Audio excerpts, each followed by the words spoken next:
హస్తాశ్రమంలో ఉండి తన భార్య తన బిడ్డలు లంపటం ఉన్నా భగవంతుడి వైపు దృష్టి సారించి నిస్వార్థంగా భగవత్ కథని చెప్పుకుని భగవత్ కైంకర్యం చేసి బ్రతికేటటువంటి వాళ్ళు ఎవరున్నారో వాళ్ళు కోళ్లలాంటి వాళ్ళు.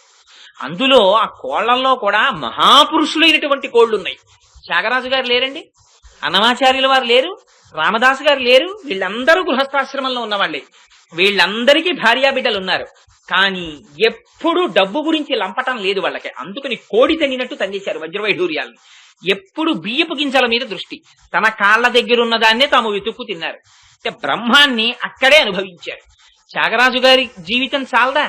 ఆయనకి మహారాజులు వచ్చి ఇంటి ముందు నిలబడి వచ్చి ఒక్క కీర్తన చేస్తే చాలయా నీకు వజ్రవైఢూర్యాలు కురిపిస్తా ఉన్నారు. రాముణ్ణి తప్ప వేరొకడిని కీర్తించరనివారు. ఇంట్లో పూరి పాక మధ్యలో ఓ తడిక కట్టి ఇటు పక్కన జపేశుడని వాళ్ళ అన్నగారు ఉండేవాడు, ఇటు పక్క త్యాగరాజు గారు ఉండేవారు. ఆయనకి దరిద్రం, ఈయనకి దరిద్రం. కానీ దరిద్రంలో ఆయనకి కనపడేది, కానీ సౌభాగ్యం అంతా అసలు త్యాగరాజు గారిది. అందుకని ఏమిట్రా ఒక్క కీర్తన చేయమంటే రాజుగారి మీద కీర్తన చేస్తే వీడి సొమ్ము పోయిందా, ఈ లక్షలు ఇస్తాడు, అది మానేసేసి రాముడి దగ్గర కూర్చుని ఎప్పుడు పాటలు పాడతాడని కోపం వచ్చి ఓ రోజు రాత్రి వేళ జపేశుడు ఈ సీతారామ లక్ష్మణ హనుమ విగ్రహాల్ని మూట కట్టి కావేరీ నదిలో పారేశాడు. పారేస్తే తన జీవితమే పోయినట్టుగా ఏడిచారు త్యాగరాజు గారు. ఏడిస్తే మహానుభావుడికి నీటి కెరటముల మీద తేలి వచ్చాయి. వస్తే అదిగో వస్తున్నారు స్వామిని ఆ ఊరి వాళ్ళందరూ మురిసిపోయి పల్లకి తెచ్చి అందులో కూర్చోబెట్టి తీసుకెళ్లారు. ఇది త్యాగరాజు గారి జీవితం అంతా. ఆయన శిష్యులకి సంగీతం నేర్పేవారు. ఎవ్వరి దగ్గర ఎప్పుడు నయా పైసా ఆయనకి తెలియదు. తానొకటి సంపాదిస్తే కదా మధ్యాహ్నం అయ్యే వేళటికి రామచంద్రమూర్తి మీద కీర్తన పాడుకుంటూ మురిసిపోతూ ప్రతి ఇంటి ముందుకి వెళ్లి నిలబడితే ఆ ఇంటి వాళ్ళు సంతోషంతో తెచ్చి ఆయన యొక్క జోలిలో ఏది పడేస్తారో దాన్ని తీసుకొచ్చి ఆ భార్య ముందు పెడితే వాటాలు వేసి శిష్యులకి పెట్టి తానది తిని సంగీతం నేర్పి రామనామం చెప్పుకుంటూ రాముడిలో లీనమైపోయిన మహాపురుషుడు త్యాగరాజు గారు. రామదాసు గారికి విమానం వచ్చి వెళ్లిపోయిన వాడు రామదాసు గారు. ఎంతమంది మహాపురుషులు లేరు సంసారంలో ఉండి గట్టెక్కిపోయిన వాళ్ళు. అదిగో అటువంటి మహాపురుషులు కోళ్లు. అక్కడ విరజానది ఆయనని విడిచిపెట్టి ఉండలేక గోదావరిగా వచ్చింది. ఆయన వెంకటాచలపతిగా ఉంటే స్వామి పుష్కరిణిగా వెడుతుంది. ఆయన కృష్ణావతారంగా ఉంటే యమునా నదిగా వస్తుంది. అక్కడ ఆయనతో నిత్యము పరిచర్య చేసేటటువంటి నిత్యసూరులనబడేటటువంటి ముక్త పురుషులు వారు ఆయనని విడిచిపెట్టి ఉండలేక ఇక్కడ శ్రీ వైష్ణవులుగా వచ్చారు. వచ్చి నిరంతరము ఆయన యొక్క కైంకర్యము చేస్తూ ఉంటారు. అందుచేత ఆయన్ని విడిచిపెట్టి ఉండలేక ఆయనతో పాటు వచ్చేటటువంటి వాటిలో అమ్మవారి స్వరూపం ఒకటి. అసలు ఆయనని విడిచిపెట్టి ఉండలేని రెండవ పదార్థంగా చెప్పడం అసలు ఒక విధంగా చెప్పాలి అంటే అలా కుదరదు కూడా. ఎందుకంటే అసలు రెండు అని చెప్పడానికి కుదరదు అది. ఎందుకంటే ఆ రెండు ఎప్పుడూ ఒకదానినొకటి ఆశ్రయించే ఉంటాయి. అందుకే సీతమ్మ తల్లి తన మాటలలోనే చెప్పింది, శక్త్యా లోభయితుం నాహం ఐశ్వర్యేణ ధనేన వా అనన్యే రాఘవేణాహం భాస్కరేణ ప్రభాయధ అంది. సూర్యుడి కాంతి ఎలా విడివడవో, దీపము దీపపు ప్రభ ఎలా విడివడవో, అలా ఆ లక్ష్మీనారాయణులు సర్వకాలముల యందు ఒకరితో ఒకరు కలిసే ఉంటారు. అందుకే లక్ష్మీ అష్టోత్తరానికి రామానుజాచార్యులు వారు ఇచ్చినటువంటి గజ్జెలో ఓం భగవన్నారాయణాభిమతానురూప స్వరూపరూప గుణవిభవ ఐశ్వర్య శీలాది అనవధికాతిశయ అసంఖ్యేయ కళ్యాణ గుణగణాం అని చెప్తూ నిత్యానపాయని అని పిలుస్తారు. నిత్యానపాయని అంటే విడిచిపెట్టి ఉండక సర్వకాలముల యందు ఆయనతో పాటు వచ్చేటటువంటి తల్లి. ఇదిగో ఆ ద్రావిడ సాంప్రదాయంలో అమ్మవారిని నీలాదేవిగా ప్రస్తుతి చేస్తారు. ఆ నీలాదేవిని ఇవాళ నిద్ర లేపుతున్నారు. ఎందుచేతనంటే ఆవిడ పురుషకారం, ఆవిడ మధ్యవర్తిగా ఉండి గురువులు ఎటువంటి పని చేస్తారో అమ్మవారు కూడా ఇంచుమించుగా అదే వ్యవహారం నడుపుతుంది. ఎందుచేత అంటే భగవంతుడికి భక్తునికి మధ్యలో అనుసంధానంగా ఉండి భగవంతుడి దగ్గరికి చేరుస్తుంది ఆవిడ. అందుకని ఘటకురాలు అని పిలుస్తారు. అదిగో ఇవాళ తల్లి అటువంటి సమాశ్రేణీయత కలిగినటువంటిదై ముందు అమ్మవారిని నిద్ర లేపితే తప్ప, ఆవిడ కటాక్షమును పొందితే తప్ప, ఆవిడ పాదములను చేరితే తప్ప, ఆవిడ యొక్క ఆనుకూల్యత సిద్ధిస్తే తప్ప పరమపురుషుని యొక్క అనుగ్రహము కలగదని ఇవాళ ఆ నీలాదేవి యొక్క పాదములను ఆశ్రయించారు. ఆశ్రయించి ఆవిడ్ని నిద్ర లేపడంతో ప్రారంభం. కానీ ఆవిడ్ని నిద్ర లేపడంలో తిన్నగా ఆవిడ్ని పిలవరు. ఆవిడ్ని పిలిచేటప్పుడు ముందు నందుని యొక్క కోడలా అని పిలుస్తారు. ఆ పిలవడంలో నందుడికి మళ్ళీ 3 విశేషణాలు వేశారు. ఆ మూడు విశేషణాలే ఆయనకి ఏనుగులతో పోరాడేటటువంటి శక్తి ఉంది. మదజలమును స్రవించేటటువంటి ఏనుగు గున్నల యొక్క మందలు ఆయన దగ్గర ఉన్నాయిట. మదజలమును స్రవించేటటువంటి ఏనుగు యొక్క బలం ఎలా ఉంటుందో అటువంటి భుజబలము కలిగినటువంటి వాట. అటువంటి మూడు రకములైన బలములు కలిగినటువంటి నందగోపుని యొక్క కోడలా అని పిలిచి, నువ్వు లేచి వచ్చి ఆ తలుపు తీసి మాకు కృష్ణ దర్శనాన్ని కటాక్షించాలి. ఆ కటాక్షించేటప్పుడు తెల్లవారిపోయిందనడానికి గుర్తేమిటి? నువ్వు వచ్చి ఎందుకు తలుపు తీసి మాకు కృష్ణుని యొక్క దర్శనం ఇవ్వాలి అంటే, అదిగో అక్కడ కోళ్లు గుంపులు గుంపులుగా చేరి అవన్నీ అంతటా అరుస్తున్నాయి.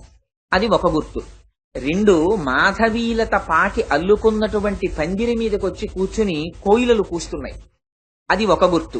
ఈ రెండింటి చేత తెల్లవారినదని తెలుస్తోంది.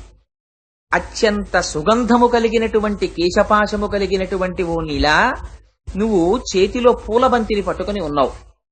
మేము నీ బావ యొక్క గుణములను కీర్తించడానికి వచ్చావు. అందుచేత నువ్వు నిద్రలేచి మా అందరికీ నాయకత్వము వహించి, ఆ నాయకత్వము వహించమనేది గోపికల్ని పిలుస్తారు. అందుచేత నువ్వు లేచి వచ్చి ఎర్ర తామర పువ్వు వంటి నీ చేతితో ఆ తలుపు యొక్క గడియని తీసేటప్పుడు చేతి గాజులు గల్లుమనేటట్టుగా ఆ గడియ తీసి మాకు కృష్ణ పరమాత్మ యొక్క దర్శనమును ఇప్పించవలసినది అని ఈ పాశురంలో నీలాదేవిని ప్రస్తుతి చేసి ఆవిడ పాదములు పట్టి ప్రార్థన చేస్తారు. ఆ పాశురమే 18వ పాశురం. అందుకని ముందు మదకళిత్ నోడాద తోల్వలియన్ అని ప్రారంభం చేసి ఇందులో ఆ ఏనుగుల గురించి మాట్లాడతారు. ఈ ఏనుగుల గురించి మాట్లాడడంలో నిజానికి మూడు విశేషణాల్లో ఏనుగులతో పోరాడతాట. ఏనుగుల యొక్క మందలని కలిగి ఉన్నవాట, ఏనుగు వంటి బలమున్నవాట. మూడు విశేషణాలు వేశారు. ఇందులో మీరు భాగవతంలో నందుడి గురించి తెలివితే ఆయనకి ఎక్కడా ఏనుగు గున్నలు ఆయన దగ్గర ఉన్నట్టు గాని, ఆయన ఏనుగుల్ని పోషించినట్టు గాని, లేకపోతే ఏనుగులంటే బలం ఉండి ఆయన ఏదో పోరాటాలు చేసినట్లు గాని ఎక్కడా నందుడి గురించి ఎక్కడా ప్రస్తావన లేదు భాగవతంలో. కానీ మరి ఈ మాటలు ఎందుకు అనవలసి వచ్చింది అంటే, కొడుకుని దృష్టిలో పెట్టుకుని, కృష్ణ పరమాత్మని దృష్టిలో పెట్టుకుని తండ్రి గారిని కీర్తిస్తున్నారు. కృష్ణ పరమాత్మ ఏనుగులతో యుద్ధం చేశారు. ఎక్కడా అంటే కువలయాపీడం అనేటటువంటి ఏనుగు యొక్క అహంకారమును అణచి దాన్ని సంహరించారు. చిత్రం ఏమిటంటే, ఒక ఏనుగుని రక్షించారు గజేంద్ర మోక్షం, ఒక ఏనుగుని మర్దించారు కువలయాపీడం. అందుచేత ఏనుగులతో యుద్ధము చేయగలిగినటువంటి బలమున్నవాడా అని పిలవడంలో, ఏనుగులతో యుద్ధము చేసేవాడా అనడంలో కృష్ణుడిని దృష్టిలో పెట్టుకుని తండ్రితో మాట్లాడుతున్నారు. రెండు, మరి కృష్ణుడికి ఏనుగులు లేవు కదా, అదే నందుడికి ఏనుగులు లేవు కదా అంటే దానికి ఒక చిన్న సమర్థన చెప్పారు. కృష్ణుడి దగ్గర ఆ దేవకీదేవి యొక్క భర్త అయినటువంటి వసుదేవుడు, ఆయనకి ఉన్నటువంటి ఏనుగులు ఈ నందుడి దగ్గర ఉండేవిట. దేవకీదేవి తో పాటుగా రోహిణి కూడా ఆయన భార్యయే కదా వసుదేవుడికి. ఆ రోహిణీదేవి నందవ్రజంలో ఉండబట్టి కదా అక్కడ దేవకీదేవి యొక్క గర్భాన్ని వెలికి తీసి రోహిణిలో ప్రవేశపెడితే బలరాముడు ఉద్భవించాడు. అందుకని ఆ వసుదేవుని యొక్క భార్య అయినటువంటి రోహిణియే నందవ్రజంలో ఉండగా వసుదేవుని యొక్క ఏనుగులు ఉండడంలో పెద్ద ఆశ్చర్యమే ఉంది. అందుకని ఆ ఏనుగుల మందలు కూడా ఇక్కడ ఉండేవిటే. ఉండి అంటే అంత మిత్రత్వం ఉన్నటువంటి వాళ్ళు ఆ నందుడు వసుదేవుడు. అందుకని ఎంత విశ్వాసం, ఎంత ప్రేమ, ఎంత స్నేహం లేకపోతే మిగిలిన భార్యలు కారాగారంలో ఉండగా, వసుదేవుడు కారాగారంలో ఉండగా రోహిణిని ఒక్కదాన్ని తీసుకొచ్చి నందవ్రజంలో నందుడి దగ్గర రక్షణ భారం వహించమని రోహిణిని తీసుకొచ్చి నందుడి దగ్గర ఉంచుతాడు వసుదేవుడు. అందుకని ఆయన యొక్క ఏనుగుల మందలు కూడా ఉండేవిట నందుడి దగ్గర. ఆ ఏనుగులు కూడా అడవికి వెళ్లి మేత మేసి వెనక్కి వస్తుండేవిటే. అదిగో, అయితే బాహ్యంలో నిజంగా ఈ ఏనుగుల గురించి పెద్ద అల్లరి పడిపోక్కర్లా. అసలు రహస్యం ఆ లోపల ఉండేటటువంటి ఆంతర విషయం ప్రధానం. అందుచేత అటువంటి ఏనుగుల యొక్క గుంపులు తన దగ్గర కలిగినటువంటి వాడు, ఏనుగుకి ఎంత బలం ఉంటుందో అంత బలం ఉన్నవాడు. ఈ మూడు విశేషణాలు చెప్పారు. చెప్పి అటువంటి నందుడికి కోడలా అని పిలిచారు. నిన్నటి రోజున కూడా నందుణ్ణి నిద్రలేపేటప్పుడు ఆయనకి కొన్ని విశేషణాలు వేశారు. అంబరమే, తన్నీరే, శోరే అని కావలసినటువంటి వారికి వస్త్రములనిచ్చేటటువంటి వాడు, కావలసిన వారికి అన్నమునిచ్చేవాడు, కావలసిన వారికి నీళ్లనిచ్చేవాడు, ధర్మబుద్ధితో ఎటువంటి ఫలాపేక్ష లేకుండా ఇచ్చేటటువంటి ఉదార బుద్ధి కలిగిన నందుడు అని పిలిచారు. ఆ పిలవడంలో నందుడంటే గురువు అని చెప్పుకున్నాను నిన్న. అదిగో ఇవాళ కూడా ఆ స్వరూపం గురించే మాట్లాడుతున్నారు. ఏనుగులతో పోరాటము చేయడము అంటే ఆ ఏనుగులు బయట ఎక్కడా ఉండవు, అసలు ఆ ఏనుగులన్నీ ఇక్కడ ఉంటాయి. అవి ఇక్కడ లేచి తిరుగుతుంటాయి. ఏనుగుకి మనకి సాధారణంగా శాస్త్రంలో ఎక్కడైనా చెప్పవలసి వస్తే ఏనుగుని ఎక్కువ చూపిస్తూ ఉంటారు. ఏనుగుని ఎక్కువ చూపించడం వెనకాతలో ఒక రహస్యం ఉంది. గజేంద్ర మోక్షంలో కూడా ఏనుగునే వాడుకున్నారు. ఏనుగుని ఎందుకు అంతలా చూపిస్తూ ఉంటారు అంటే, ఏనుగు అన్నింటికన్నా తక్కువ ఎత్తు ఎగురుతుంది, బరువు ఎక్కువ, ఒంటి బరువు. ఆ ఒంటి బరువు ఉండడమే ఏనుగు ఎక్కువ ఎగరలేదు. అందుకని అది ఎప్పుడు భూమిని అంటిపెట్టుకుని ఉంటుంది. అలా ఎప్పుడు సంసారాన్ని అంటిపెట్టుకుని సంసారమగ్నుడైపోయినటువంటి జీవి యొక్క స్థితిని చూపించడానికి ఏనుగుని చూపిస్తారు. కానీ సంసార లంపటము లేకుండా సంసారమునందు నిమగ్నుడు కాకుండా ఉండడమే కామక్రోధాల్ని జయించడం. కామక్రోధాల్ని జయించడం అంటే ఇది వాక్యంతో నోటితో చెప్పేయడం అంటే చాలా తేలిగ్గా ఉంటుంది. కామక్రోధాదుల్ని జయించిన గురువు అని. కానీ ప్రపంచంలో ప్రపంచాన్నంతటినీ జయించచ్చేమో, కామక్రోధాదుల్ని మాత్రం జయించలేదు. అందుకే దేవి భాగవతంలో వ్యాస భగవానుడు ఒక అందమైన మాట చెప్తారు. ఆయన అంటారు, భ్రమన్ సర్వతీర్థేషు స్నాత్వా స్నాత్వా పునః పునః నిర్మలం న మనో యావత్ యావత్ సర్వం నిరర్థకం అన్నారు. నువ్వు ఎన్ని తీర్థాలు తిరుగు, ఎన్ని నదుల్లో స్నానం చెయ్యి, ఎన్ని క్షేత్రాలకెళ్ళు, ఎన్ని దేవాలయాలకెళ్ళు, ఇవన్నీ ఎందుకు తిరుగుతున్నావు అంటే మనస్సుని నిర్మలం చేసుకోవడానికి. ఈ మనస్సు నిర్మలం అవ్వకుండా ఎన్ని క్షేత్రాలకెళ్ళినా మనస్సులో సంసారాన్ని కామక్రోధాదుల్ని పట్టుకుని అక్కడికి వెడితే దానివల్ల వచ్చేటటువంటి ఉపయోగం ఏం లేదు. అన్నింటికన్నా రహస్యం ఏమిటంటే ఇంద్రియాని బలిష్టాని న నియుక్తాని మానద. అన్నింటికన్నా బలమైనవి ఏమిటి అంటే ప్రపంచంలో ఇంద్రియాలు. మీరు 100 మంది పిల్లల్ని బెత్తం పట్టుకుని తలెత్తకుండా చదివేటట్టు చెయ్యొచ్చు. అత్యంత పౌరుష పరాక్రమములు కలిగినటువంటి రాజుని లొంగ తీసుకోవచ్చు. ఏదైనా భుజబలంతో తెలివితేటలతోటి సాధించచ్చేమో కానీ ఇంద్రియాల్ని నిగ్రహించడం మాత్రం అంత తేలిక కాదు. కన్నుని నువ్వు ఇది చూడకుండా ఉండు అని నిగ్రహించండి, అదేం ఉండదు. చెవిని ఇది వినకుండా ఉండు అనండి, అదేమీ వినదు. ఇక్కడ కూర్చుని పాపం పూజ చేసుకుందాం అని కూర్చుంటాడు, కానీ టెలిఫోన్ మీద, ఆ తలుపు కొట్టినవాడి మీద, ఇంట్లో భార్య స్నానం చేస్తుంటుంది, పిల్లలు ప్రైవేట్కి ఎడతారు. ఈయన తప్పేం లేదు పాపం, సంధ్యావందనం చేసుకుంటూ ఉంటాడు, ఎవరో వచ్చి తలుపు కొడుతుంటారు. అప్పుడే చెప్తుంటాడు, ఆ మంత్రం చెప్పి ఆ అర్ఘ్యం ఇస్తుంటాడు. ఒక మాట టకటకటక చప్పుడైపోతుంది, రెండో మాట ఇక్కడ ఇస్తుంటాడు, ఇంకా చప్పుడైపోతుంది. లోపల నుంచి విసుగొచ్చేస్తుంటుంది, యాంత్రికంగా నీళ్లు వెళ్ళిపోతుంటాయి అర్ఘ్యం. కానీ మనస్సంతా అక్కడికి వెళ్ళిపోతుంది. ఎందుకని ఈ ఇంద్రియం లాగేసింది. లాగేగానే మూడో మాట అర్ఘ్యం ఇవ్వకుండా పెద్ద పరుస్తాడు, ఏంటో అంత తలుపు కొడుతున్నారు ఎవరు తీరా అని. ఎందుకని ఇది లాగేసింది. అలా కన్ను లాగేస్తుంది, ముక్కు లాగేస్తుంది, స్పర్శేంద్రియం లాగేస్తుంది, నాలుక లాగేస్తుంది.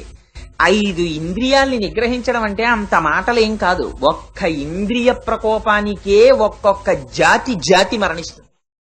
కన్ను బాగా పనిచేస్తే ఆ చూడడం అనేటటువంటి ఇంద్రియం యొక్క లౌల్యానికి కొన్ని పడిపోతాయి, వినడానికి కొన్ని పడిపోతాయి. ఇప్పుడు మళ్ళీ అవన్నీ చెప్పడం అంటూ ప్రారంభం చేస్తే అది చాలా సమయం తీసేసుకుంటుంది. ఆ వినడానికి జింక పడిపోతోంది పాటకి, చూడ్డానికి దీపపురుగు పడిపోతోంది, స్పర్శకి ఏనుగు పడిపోతోంది, రసేంద్రియానికి చాప పడిపోతోంది. ఇలా ఒక్కొక్కటి ఒక్కొక్క ఇంద్రియానికి పడిపోతున్నాయి. ఇంద్రియాలు ఉండడం ఎంత బలమో ఇంద్రియాల్ని నిగ్రహించడం అంత కష్టం. ఈ 5ంటిని మీరు ఆపలేరు, అవి వాటి విచ్చలవిడిగా తిరుగుతుంటాయి. ఆ విచ్చలవిడిగా తిరిగేటటువంటి ఇంద్రియాల్ని వెనక్కి తీయడం చాలా కష్టం. దీనికి గురువు యొక్క అనుగ్రహం కావాలి. ఇది ఎప్పుడు వెనక్కి తీసి పట్టుకుని ఉంటాడు గురువు. అందుకని ఆయనకి కామము క్రోధము ఈ రెండింటిని జయిస్తాడు. జయించడం అంటే చాలా యథార్థమైన మాట మాట్లాడాలి అంటే కామక్రోధాదుల్ని జయించడం అంత తేలిక కాదు. వాళ్ళిద్దరు అన్నదమ్ములు, వాళ్ళిద్దరూ ఎప్పుడు అవకాశం కోసం చూస్తూ ఉంటారు. ఇంత చిన్న సందు దొరికితే ముందు కామం దూరుతుంది, అందులోకి దూరగానే దాని వెనకాతలే క్రోధం దూరిపోతుంది. పాపం ఆయన మంచిగా ఉండాలని అనుకుంటాడు. తిరుమలలో దర్శనానికి వెళ్లి ఇలా లోపలికి వెళ్లి దేవాలయంలోకి బయటికి వచ్చే వాళ్ళకి అక్కడ ఓసారి ఆపుతారు అందరినీ. ఈ లోపలికి వెళ్లే వాళ్ళు వెళ్ళిపోతుంటారు. ఎక్కువ మంది బయటకు వచ్చేసే వాళ్ళు అయిన తర్వాత ఓ విజిల్ ఒకటేసి ఆ తాళ్ళలోంచి అవతల వాళ్ళని ఒకసారి అలా పంపిస్తూ ఖాళీ చేసి బయటికి వెళ్లే వాళ్ళని పంపించేస్తారు. ఈలోగా కొంచెం గార్డ్ అటో ఇటో తిరిగాడు అనుకోండి, ఈ బయటికి వెళ్ళిపోతున్నవాడు తాడు కింద నుంచి మళ్ళీ ఇటు వెళ్ళాడు అనుకోండి, వాడు మళ్ళీ దర్శనానికి వెళ్ళొచ్చు. అలా వెళ్ళిపోతూ ఉంటారు. కానీ గార్డు చూడడేమో, చూసేవాడు లేడు. నువ్వు తాడు కింద నుంచి దూరి రెండో మాట దర్శనానికి వచ్చావని. దానివల్ల ఎంత అసౌకర్యానికి, ఎంత ధర్మం తప్పి, ఎంత బైపాస్ లో వచ్చావో వాడు చూడడం. ఇది ఆయన లోపల లెక్కలో వేసుకుంటాడు. ఈ దెబ్బ ఎక్కడో తింటావు, నిన్ను దాటి కొంతమంది వెళ్ళిపోతారు. వెళ్ళిపోయినప్పుడు ఎక్కడ నిజ జీవితంలో వెళ్ళిపోయినప్పుడు తెలుస్తుంది ఆ బాధ ఏమిటో. అందుకని అది చూసుకోవాలి. ఆ ఇంద్రియాలు టక్కన లాగేస్తాయి, కోరిక పుడుతుంది, పుట్టి వెంటనే క్రోధం పుట్టేస్తుంది. అది జరిగిందనుకోండి సంతోషం, జరగలేదనుకోండి క్రోధం. ఈ రెండు జీవితాన్ని పట్టుకుని అలా తిప్పుతూనే ఉంటాయి. రెండు ఎంత జాగ్రత్తగా ఎలా ఉండండి.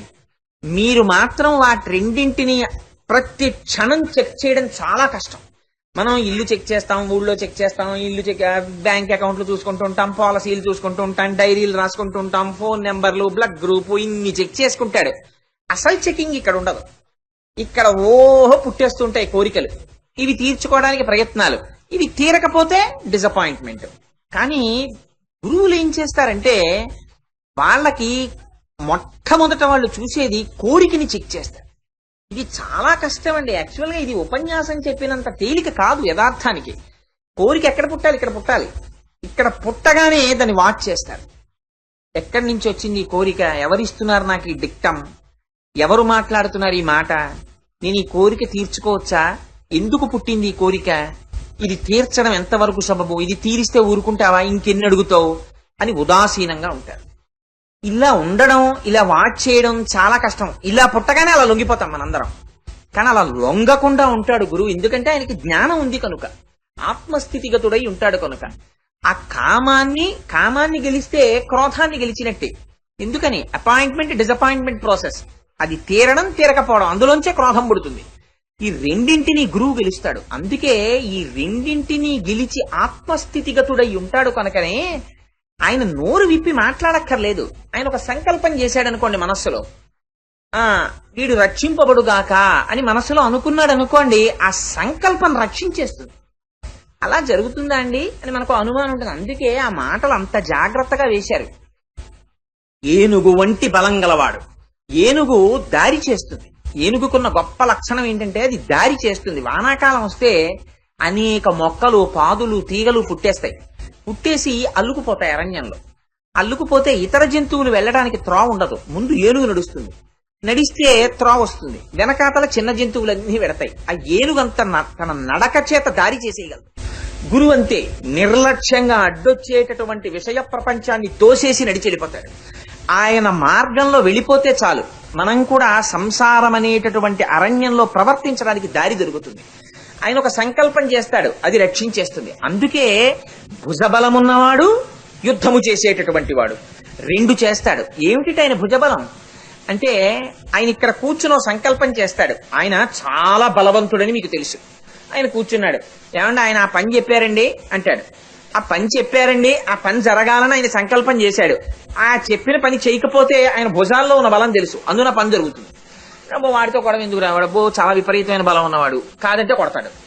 అలా ఇది బాహ్య బలం. గురువుది ఆంతర బలం. గురువు సంకల్పం చేస్తే చాలా రక్షించేస్తుంది. అలా ఎలా జరుగుతుందండి అని మనకు అనుమానం వస్తుంది. దీనికోసం భారతంలో కథ చెప్పారు.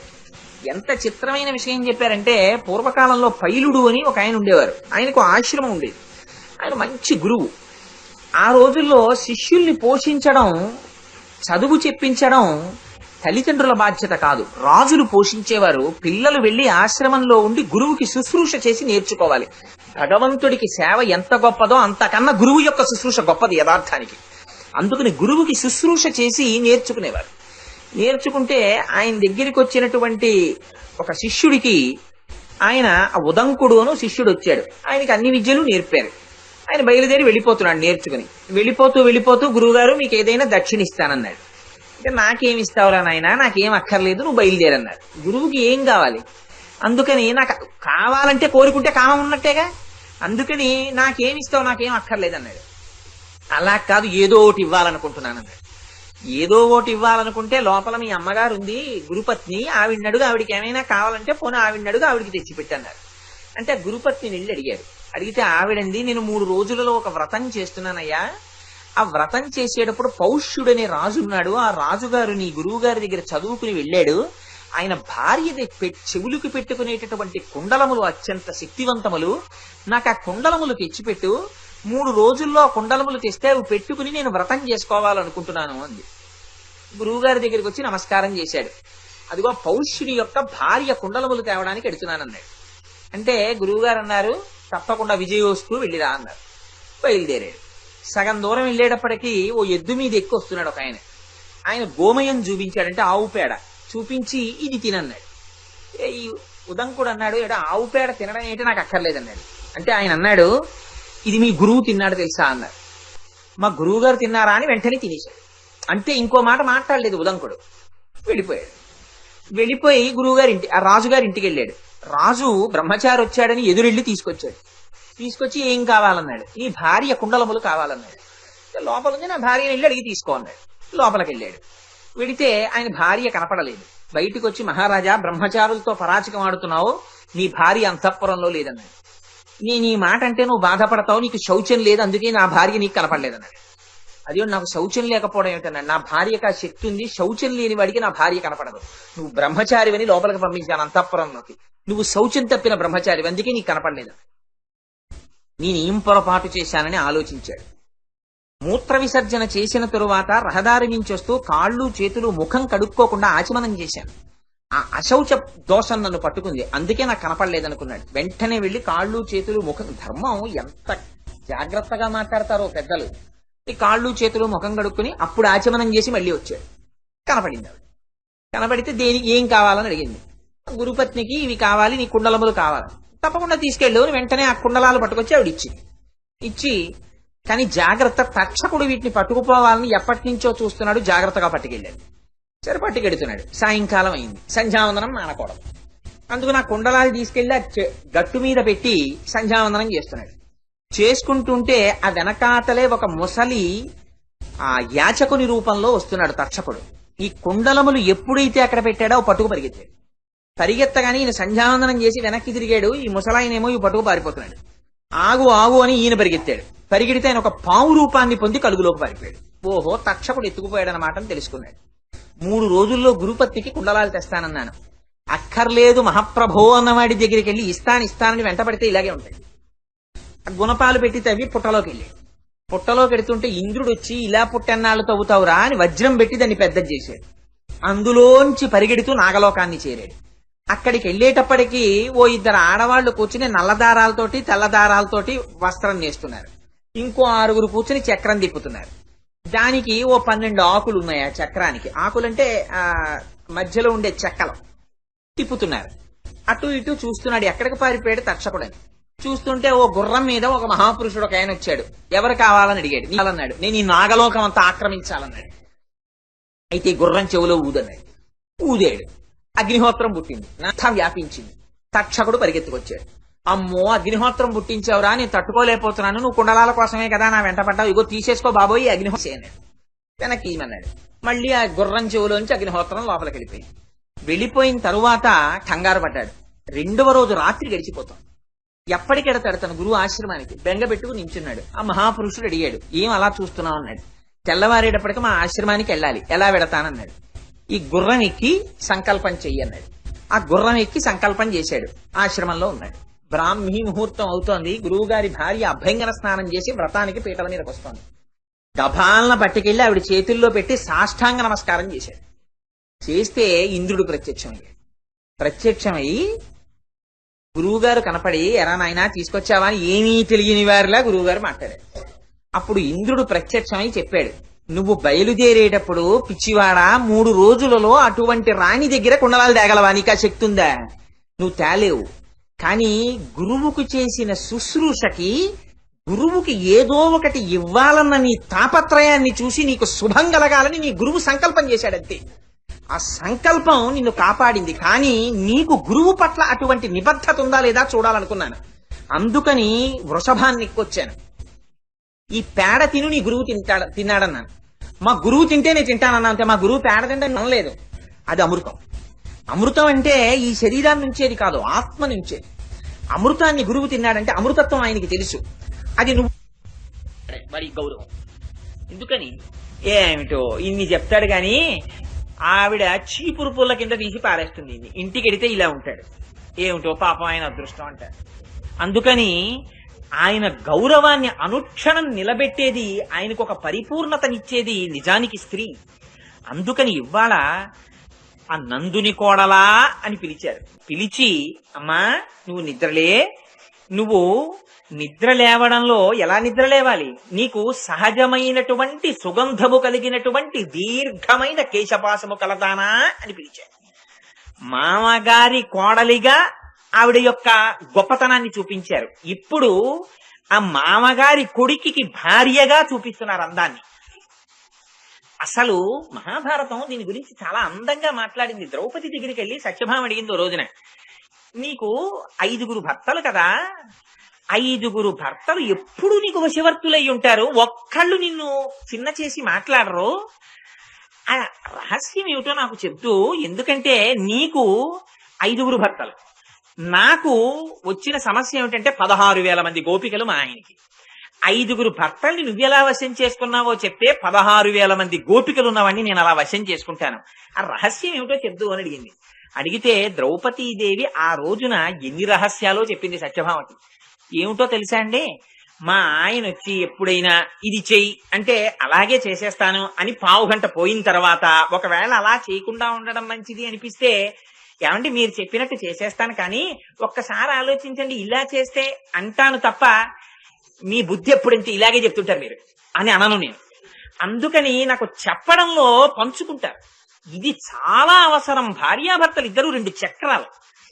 ఇలా చెప్పగానే చెడి అంటే పెడి కాలు పెట్టినతోనే కాంతుని వెడవిర్చి నిండు సంసారంబు 2 చేసి తన మెగడెంత అర్జన పరుడైన పొరుగు పుల్లమ్మ కాపురము మిచ్చి ప్రాణేశుడొకటి సల్పక తానొకటి సల్పి ఇది ఏమనంగ ఖస్సుమను చులీచి విభుడెందులకు నేని విసిగి ఒక్కటి అన పెళ్ళున 10,000 గుప్పి పట్టజాలక పెనివిటి ఇట్టేయన్న బావికిని ఏటికిని పడి పరుగులెత్తడి కాంతతోడి కాపురము కంటే వేరే నరకంబు కలదే అన్నాడు.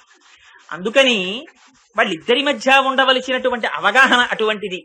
అందుకని ఆ ద్రౌపదీదేవి ఇలా, మళ్ళీ భారతం ఎందుకు కానండి, ఉన్న పాశురం ఒకటి అయితే అదే అందం. అందుకని ఆ భర్తని వశం చేసుకోవడంలో ఉందిట. వశం చేసుకోవడం అంటే చేతిలో కర్రట్టుకునో దీని ఎదురుగుండా నోరు ఎత్తితే కొంప కొల్లేరైపోతుందని మొగుడు భయపడిపోయో 104 జ్వరం వచ్చో మాట వినడం కాదు. అపారమైన ప్రీతితో స్వాధీన వల్లభ అంటారు దీన్ని.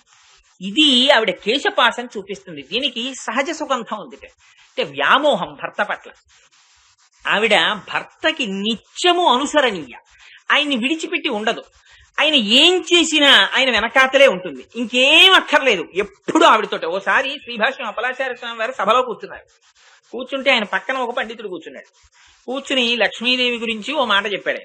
లక్ష్మీం క్షీరసముద్రరాజతనయాం అని శ్లోకం ఉంది లక్ష్మీదేవి మీద. ఆవిడికి పుట్టిల్లంటే చాలా గౌరవం. పాలసముద్రంలో పుట్టింది, అందుకని ముందు పాలసముద్రంలో తండ్రి గారి పట్ల అనుబంధాన్ని ఆవిడ ఎక్కువగా స్మరిస్తుంది. అందుకని లక్ష్మీం క్షీరసముద్రరాజతనయాం అని శ్లోకం వచ్చింది అని ఏదో చెప్తున్నాడు. చెప్తుంటే అపలాచార్య స్వామి వారు తట్టుకోలేక గబుక్కుని మైక్ తీసుకుని అన్నారు. అక్కడతో ఆ శ్లోకం ఆగిపోలేదు. లక్ష్మీం క్షీరసముద్రరాజతనయాం శ్రీరంగధామేశ్వరీం. ఆవిడ పుట్టింది ఎక్కడైనా ఎప్పుడూ ఉండేది ఆయన వక్షస్థలం మీద. అసలు ఆవిడ విడిచిపెట్టి ఎప్పుడు రాదు మళ్ళీ పాలసముద్రానికి. అందుకని పుట్టింది ఎక్కడో అక్కడ పుట్టాలి, కానీ మెట్టినింటి గౌరవాన్ని నిలబెట్టింది. అక్కడే ఉండిపోయింది. అలా ఆయన గుండెల్లో నిలబడిపోయింది. ఆయన చోట్లేదా ఇక్కడ పెట్టుకోవడం ఎందుకు ఆవిడ్ని అంటే, భార్య పొందవలసిన స్థానం అది. బయట ఎక్కడ తిరుగుతున్నావు కాదు. ఆఫీస్కి ఆవిడ వెళ్ళొచ్చు, ఆఫీస్కి ఈయన వెళ్ళొచ్చు. అంతేకాని రోజు కోటేశ్వర ఉపన్యాసంలో చెప్పారండి నేను ఇక్కడ గుడ్డ కట్టుకుని దాంట్లో పెళ్ళాన్ని కూర్చోబెట్టుకుని తిరగమనే దాని ఉద్దేశం అది కాదు. అస్య దేవ్యా మనస్తస్మిన్ తస్య చాస్యాం ప్రతిష్ఠితం తేనేయం శుచి ధర్మాత్మ ముహూర్తమపి జీవతి అంటారు హనుమ. ఈవిడ మనస్సు ఆయన దగ్గరుంది, ఆయన మనస్సు ఈవిడ దగ్గరుంది. ఇది దాంపత్యం అంటే. అందుకని శుభలేఖ వేస్తే జానక్యాహ కమలాంజలి పుటేయాహ పద్మరాగాయితాహ న్యస్తా రాఘవ మస్తకేత విలసతృంధ ప్రసూనాయితాహ అన్నారు. ఈయన మనస్సు ఆవిడికి తెలుసు, ఆవిడ మనస్సు ఈయనకి తెలుసు. ఆయన గురించి ఏదైనా చెప్తే అబ్బాయి ఆయన ఒప్పుకోరండి ఇది అనేస్తుంది. ఎందుకనేయగలిగింది? ఆయన గురించి ఆవిడికి తెలుసు. ఆవిడ గురించి ఒక మాట చెప్తే అది అది చెయ్యదండి అలాంటి పనులు అంటాడు. ఎందుకని? ఆవిడ గురించి ఈయనకి తెలుసు. ఈయన చెప్పింది నిజమేనా? పట్టాభిషేక సర్కలో చూపించారు, ఇది కరెక్టో కాదో మహర్షి. సీతమ్మ తల్లి రామచంద్రమూర్తి సింహాసనం మీద కూర్చున్నారు, అందరికీ దానాలు ఇచ్చేశారు. ఇంకెవరికి ఇవ్వవలసిన వాళ్ళు ఎవరు లేరు లిస్టులో. ఇచ్చేశాక ఆవిడ మెళ్ళలోంచో హారం తీసి చేత్తో పట్టుకుంది. అందరికీ ఇచ్చేసావు కదా, మళ్ళీ ఇదేమిటి మళ్ళీ గొలుసుట్టుకున్నావు అనాలి. రాముడు అలా అనలేదు. ఆయన ఇలా అంటే ఇద్దరి మనస్సులు వేరుబడి ఉన్నట్టు. ఆవిడ ఎందుకు తీసిందో ఈయనకి తెలియదు. అందుకని ఆయన అన్నారు, ఆవిడ తీసిందెందుకో ఎవరికి ఇస్తుందో ఆయనకి తెలుసు. ఆయన అన్నారు, ప్రదేహి సుభగేహారం యస్య తుష్టాసి భామిని పౌరుషం విక్రమో బుద్ధిర్ యస్మిన్ నేతాని సర్వశః అన్నారు. పౌరుషము బుద్ధి నీ యొక్క సౌభాగ్యమునకు కారణమైన వాడు ఎవరో ఆయనకి ఈ హారం ఇయ్యన్నారు. ఆవిడ తీసింది కూడా హనుమకి ఇవ్వడానికి. వెంటనే హనుమకి ఇచ్చింది, ఆయన కళ్ళకద్దుకుని మెళ్ళో వేసుకున్నారు. ఇది భార్యాభర్తల యొక్క మనస్సులు కలిసి ఉండడం. ఇది ఆయన పట్ల సర్వకాలముల యందు వ్యామోహం కలిగి ఉండడం. అంటే వ్యామోహం అంటే విర్రి అన్న అర్థంలో తీసుకోకండి. ఆయన తప్ప ప్రపంచం లేకపోవడం, ఎప్పుడు ఆయనని అనుసరించి ఉండడం. ఆయనే నాకు సర్వకాలముల ఆయన ఉంటే చాలు, ఇంకేం అక్కర్లేదని మనసారా కోరుకోగలగడం.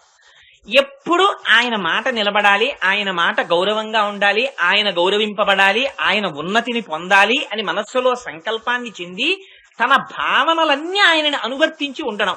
ఇదే నల్లని కేశపాశం.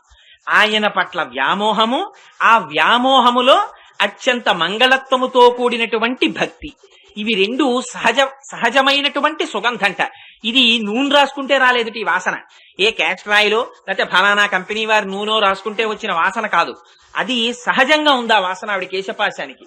అంటే భర్త పట్ల వ్యామోహముతో కూడి భర్త పట్ల ఉన్నటువంటి భక్తి, ఈ రెండు కలిసి ఉండడమే ఆవిడ యొక్క కేశపాశం. అందుకని అమ్మా నువ్వు ఇటువంటి వ్యామోహం పెట్టుకున్న దానివి కనుక ఆయన నీ మాట వింటాడు. అటువంటి భార్య మాట భర్త ఎలా తీసేస్తాడు? తీయలేడు. అందుకని ఏం చెయ్యాలి? నువ్వు ఒక్కసారి నిద్రలేచి, ఏమండి పిల్లలందరూ వచ్చి బయట నించున్నారు అంటే ఆయన గభాలన లేచి మా కోసం వస్తాడు. మేము పిలిస్తే వస్తాడా అమ్మా? అందుకని నువ్వు ఆయన్ని మా దగ్గరికి పంపాలి అని అడగడానికి ఇంత సింబాలిక్ గా మాట్లాడారు వాడు. దీర్ఘమైన నల్లని కేశపాశము కలిగి దానికి సహజ సుగంధం ఉన్నటువంటి దానా నీలాదేవి, నువ్వు నిద్రలేవాలి. అందుకనే మనకి సంప్రదాయంలో కూడా సాధారణంగా భగవంతుణ్ణి పుంస్వరూపంగా ఆయన కాళ్ళు పట్టుకుని విసిగి వేసారిపోయిన వాళ్ళు అమ్మవారి కాళ్ళు అట్టుకుని అడుగుతారు. అడగడంలో కూడా అమ్మా సీతమ్మ ననుబ్రోవామని చెప్పావే, సీతమ్మ తల్లి ననుబ్రోవామని చెప్పావే అని సీతమ్మని అడుగుతారు. అమ్మా సీతమ్మ ఆయన అడుగమ్మా అని. నేను అప్పుడప్పుడు చెప్తుంటాను, అసలు అన్నింటికన్నా నాకు చాలా ఆశ్చర్యం కలిగే సంఘటన దాశరథి రంగాచార్యులు గారు రాశారు. ఆయన ఎంత చిత్రమైన విషయం రాశారంటే, అమ్మా ఎప్పుడు అడగాలట, ఏమండి మీరు ఫలానా వారి సంగతి పట్టించుకోవట్లేదు ఏమిటండి అని ఈవిడ రికమెండేషన్ చెయ్యాలట ఆయనకి. అమ్మ అలా రికమెండేషన్ కూడా గబుక్కుని స్వామివారు రాగానే కాళ్ళు కడుక్కుంటుంటే చెయ్యకే. ఎప్పుడు చెయ్యాలో తెలుసా? నడిరేయి ఏ జాములో స్వామి నిను చేర దిగివచ్చును. రాత్రి 12కో 1 గంటకో ఇంకా సర్వదర్శనం అన్ని దర్శనాలు అయిపోయి ఏకాంత సేవ చేసిన తర్వాత పెద్ద చెప్పులు వేసుకుని 7 కొండలు దిగి అలివేలుమంగా పట్టణానికి వస్తాడు కదా ఆయన. వచ్చి లోపలికొచ్చి కూర్చుని కాళ్ళు చేతులు కడుక్కుని ఏదో అరటిపండు తిని తాంబూలం వేసుకుని చాలా ప్రీతిగా ఆయన నీ చెయ్యి పట్టుకుని నీ ముఖంలోకి చూస్తూ కాటుకతో కూడినటువంటి నీ కన్నులను తన కన్నులతో దగ్గరగా చూస్తూ పారవస్యం పొంది నిన్ను బిగియార కౌగిలించుకొని చుంబనం చేసేటటువంటి సమయంలో అప్పుడంటావు నడిరేయి ఏ జాములో స్వామి నిన్ను చేర దిగి వచ్చునో. అప్పుడు ఏమయ్యా డబ్బున్న వాళ్ళు ఎలా అయినా వస్తారయ్యా నీ కొండకి, డబ్బు లేని వాళ్ళు ఎక్కడి నుంచి వస్తారు? డబ్బు లేని వాళ్ళు 7 శిఖరాలు నేనడువలేను, వెంకన్న పాదాలు దర్శించలేను. కలిమి ఉన్న వాళ్ళకి తప్ప లేని వాళ్ళకి ఆయన పలకకపోతే అనాథనాథుడన్న బిరుదేలనమ్మ. అడగవే మాయమ్మ అనురాగత వల్లి. ఏ డబ్బు లేని వాళ్ళని పట్టించుకోవా? ఆయన కొండ మీదకి రాలేదు, డబ్బులు లేవు కదా, వచ్చి దర్శనం చేయలేదని ఆయన కోరిక పట్టించుకోవా? ఇంకా అలాంటి దానికి నీకు దీనులకి నువ్వు భర్తవి, దీన పోషకుడివి అన్న బిరుదు నీకెందుకయా? ముందు ఆయన సంగతి చూడు అని అప్పుడు చెప్పమ్మా. అప్పుడు ఆయనకి అది చాలా బలహీనమైన క్షణం కదా, నీ మాట ఏం కాదనలేడు. అబ్బా చూస్తానులే వాడి సంగతిని మాట ఇచ్చేస్తాడు. అందుకని ఈ మాట అప్పుడు అడుగమ్మా. ఎంత అందం చూడండి, నిజంగా ఎంత గడుసుతనమో అడగడంలో. అందుకని అమ్మవారి పాదాలు తొందరగా పట్టుకుంటారు. ఇది ఇక్కడ నుంచి అక్కడ వరకు ఉంటుంది. ఇంట్లో కూడా తండ్రి ఎంత పిల్లలతో కలగలిసిపోయి ఉండనివ్వండి, పండక్కి ఓ 200 పెట్టి పిల్లకి బట్టలు తీవే అంటాడు తండ్రి. అమ్మ 200 కదమ్మా, 400 అయితే ఫలానా డ్రెస్సు మా క్లాస్ లో ఫలానా అమ్మాయి కట్టుకుంది, అస్తమానం మన ఇంటికి వస్తుంటుంది కదా, నాన్నగారికి చెప్పమ్మా ఇంకొక 200 ఇమ్మని అని అమ్మ దగ్గరికి వెళ్ళి నాన్నగారి దగ్గరికి వస్తారు. అంతేగాని చనువుగా నాన్నగారి దగ్గరికి రారు. తండ్రి కలగలిసి ఉన్నా కూడా పిల్లలతో ఆ స్థాయి అటువంటిది. తొందరగా అమ్మని ఆశ్రయిస్తారు.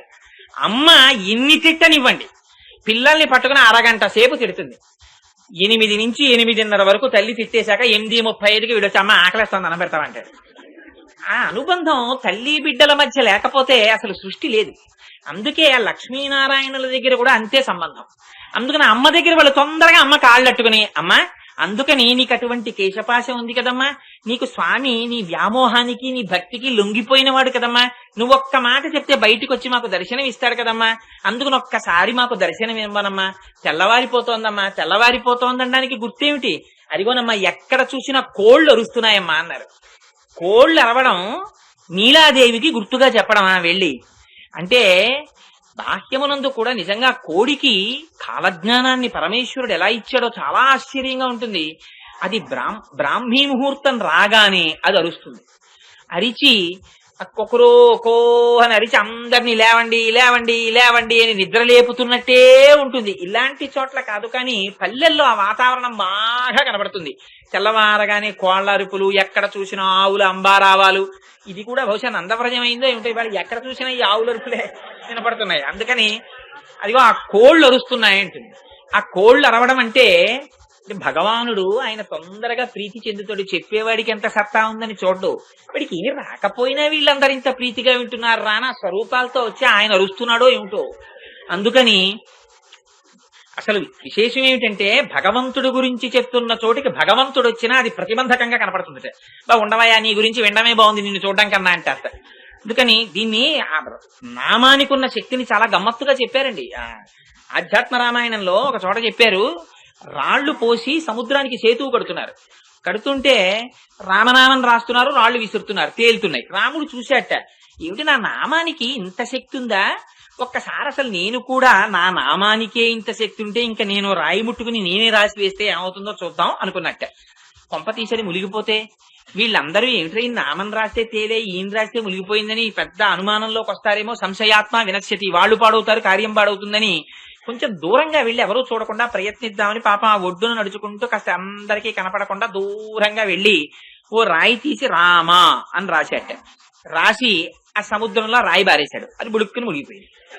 రాముడు అనుకున్నాడు పోన్లే ఎవరు చూడలేదు గొడవ వదిలిపోయింది అని వెనక్కి తిరిగి వద్దాం అనుకున్నాడు. ఆయన వెడితే ఊరుకోనివాడు ఒక ఆయన ఉన్నాడు, ఆ పైనే వెడుతున్నారు హనుమ, ఏమిటి రాముడు ఒక్కడ వెళ్తున్నారని.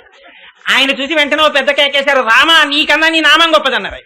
ఇప్పుడే తెలిసిపోయింది, రాయి మీద నువ్వు రాసి విసిరితే మునిగిపోయింది, మేం రాస్తే తేలుతోంది, నీ నామమే గొప్పది నీకన్నా అన్నారు. అందుకని ఆ నామం ఎంత గొప్పదో ఆ అమ్మవారి పాదములు పట్టుకుంటే ఆ స్వామిని పిలవడంలో కోళ్లు అరుస్తున్నాయండి. ఆ కోళ్లు అరవడం అంటే నిజంగా కోళ్ళకి ఒక్కొక్క జంతువులు ఒక్కొక్క ప్రత్యేకత ఉంటుంది. అది బ్రాహ్మీ ముహూర్తం అయిపోతోందన్నది అరుస్తూ ఉంటుంది. అలాగే ఇక్కడ కోళ్లు అరవడం తెల్లవారుతోందని చెప్పడానికి ఉచితమైనటువంటి సంకేతం. కానీ ఆంతరమునందు కోళ్లు గురించి చెప్పడంలో ఒక గొప్ప రహస్యం ఉంది. కోళ్ళకి ఒక విచిత్రమైన లక్షణం ఉంటుంది.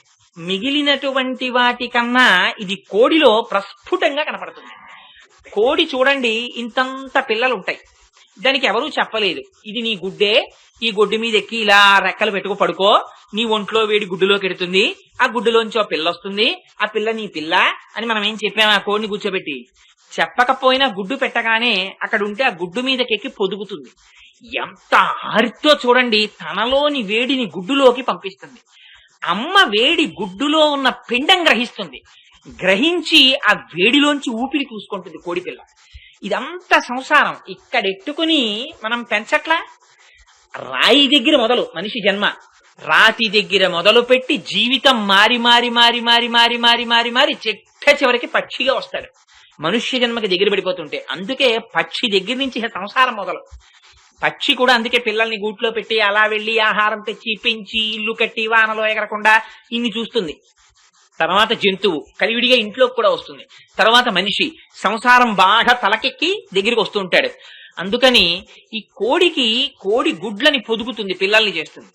చేసి అందుకే మనకి శాస్త్రంలో ఆవిడ నిజంగా పిల్లల్ని ఎలా పెంచిందండి, ₹1 ఉండేది కాదు, అలాంటిది కోడి పిల్లల్ని పెంచినట్టు పెంచిందంటారు. ఇంకొకటి చెప్పరు ఉపమానం. ఎందుచేత కోడి పిల్లల్ని పెంచిందని చెప్పడం, కోడి పిల్లలకి వాటికి ఎలా రక్షించుకోవాలో వాటికి తెలియదు. అవి కోడి తింటుంటుంది, అవి తింటుంటాయి, ఇంతింతింతుంటాయి కోడి పిల్లలు. కానీ కోడి పిల్లని తినాలని గ్రద్ద చూస్తుంటుంది, ఎక్కడో ఆకాశంలో ఎగురుతుంటుంది గ్రద్ద. నిశితమైన దృష్టితో కోడి పిల్ల మీద పెట్టుకుంటుంది దృష్టి. పెట్టుకుని అసలు నిజంగా గ్రద్దను చూస్తే కోడికి కూడా భయమే. ఆ గ్రద్ద అంత వేగంతో వచ్చి కోడి పిల్లని తన్నుకుపోతుంది. ఇంతకు ముందు ఎప్పుడు కోడి పిల్లని తన్నుకుపోవడం తెలియకపోయినా కోడికి ఎక్కడి నుంచి వస్తుందో తెలియదు ఈ జ్ఞానం. తన పిల్లని గ్రద్ద పట్టుకుపోతుందని ఇలా భూమి మీద ఇలా కొట్టో గింజ తింటుంది, ఇలా ఇలా చూసుకుంటూ ఉంటుంది గద్ద వస్తుందేమో అని. ఎక్కడైనా దూరంగా గద్ద అలా తిరుగుతూ కనపడింది అనుకోండి, వెంటనే ఒక అలారం వేస్తుంది, కొక్కొక్కొక్కొక్కొక్కొక్కొక్కొ అని అరుస్తుంది. ఆ కోడి పిల్లలన్నీ దగ్గరికి వస్తాయి. గబగబా 2 రెక్కలు విప్పి, రాజేశ్వరి గారికి అనుమానంగా ఉంది వీడికి కోళ్లతో ప్రవేశమా అని. అమ్మా అలా అనుకోకండి సుమా.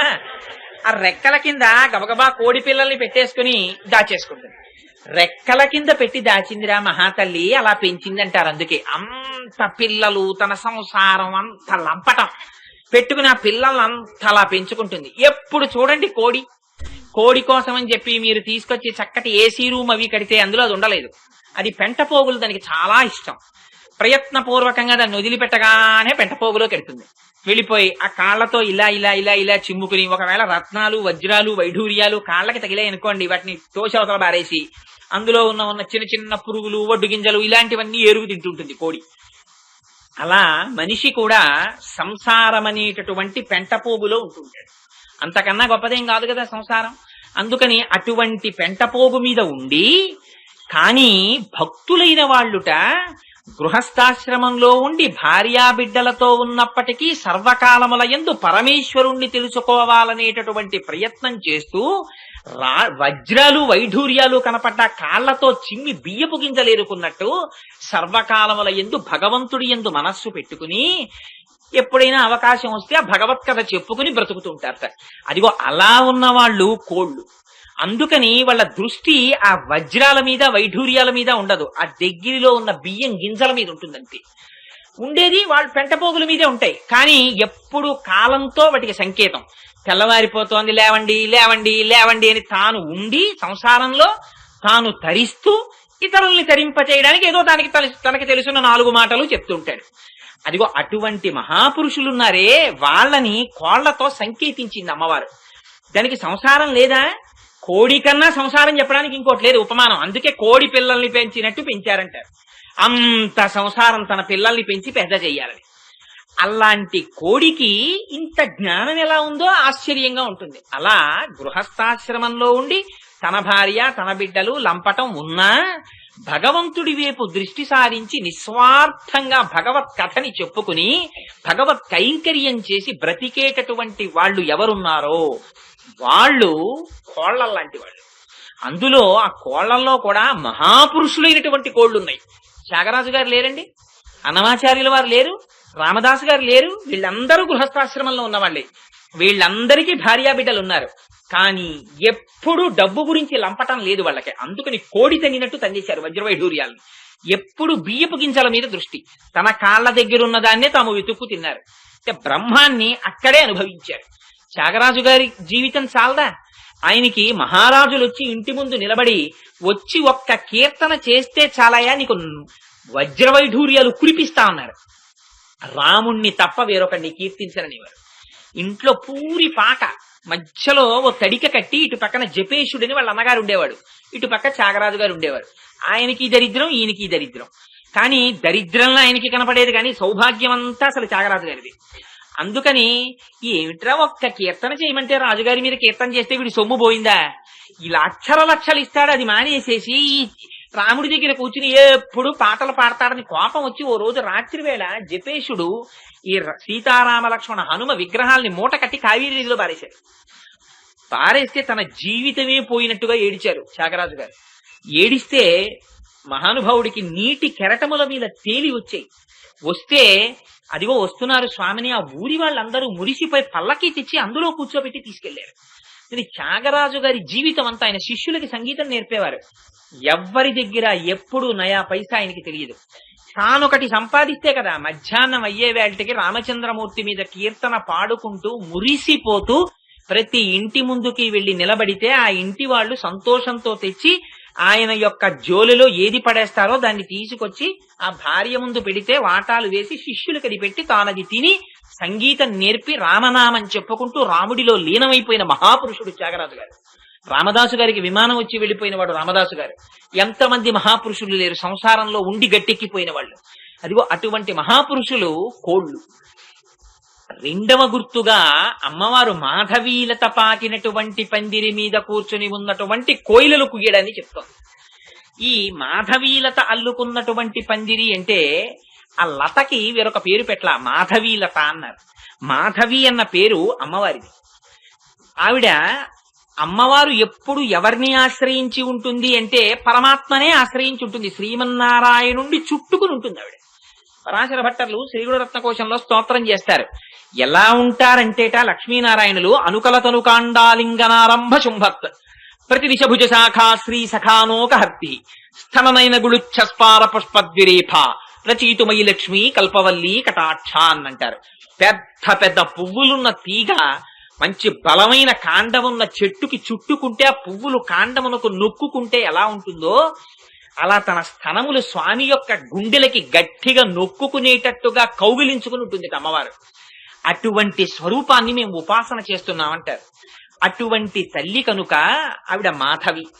ఆ తీగ ఎప్పుడు పందిరి లేకపోతే ఆ తీగ ఎంత గొప్ప తీగ అయినా దానికి అందం ఉండదు.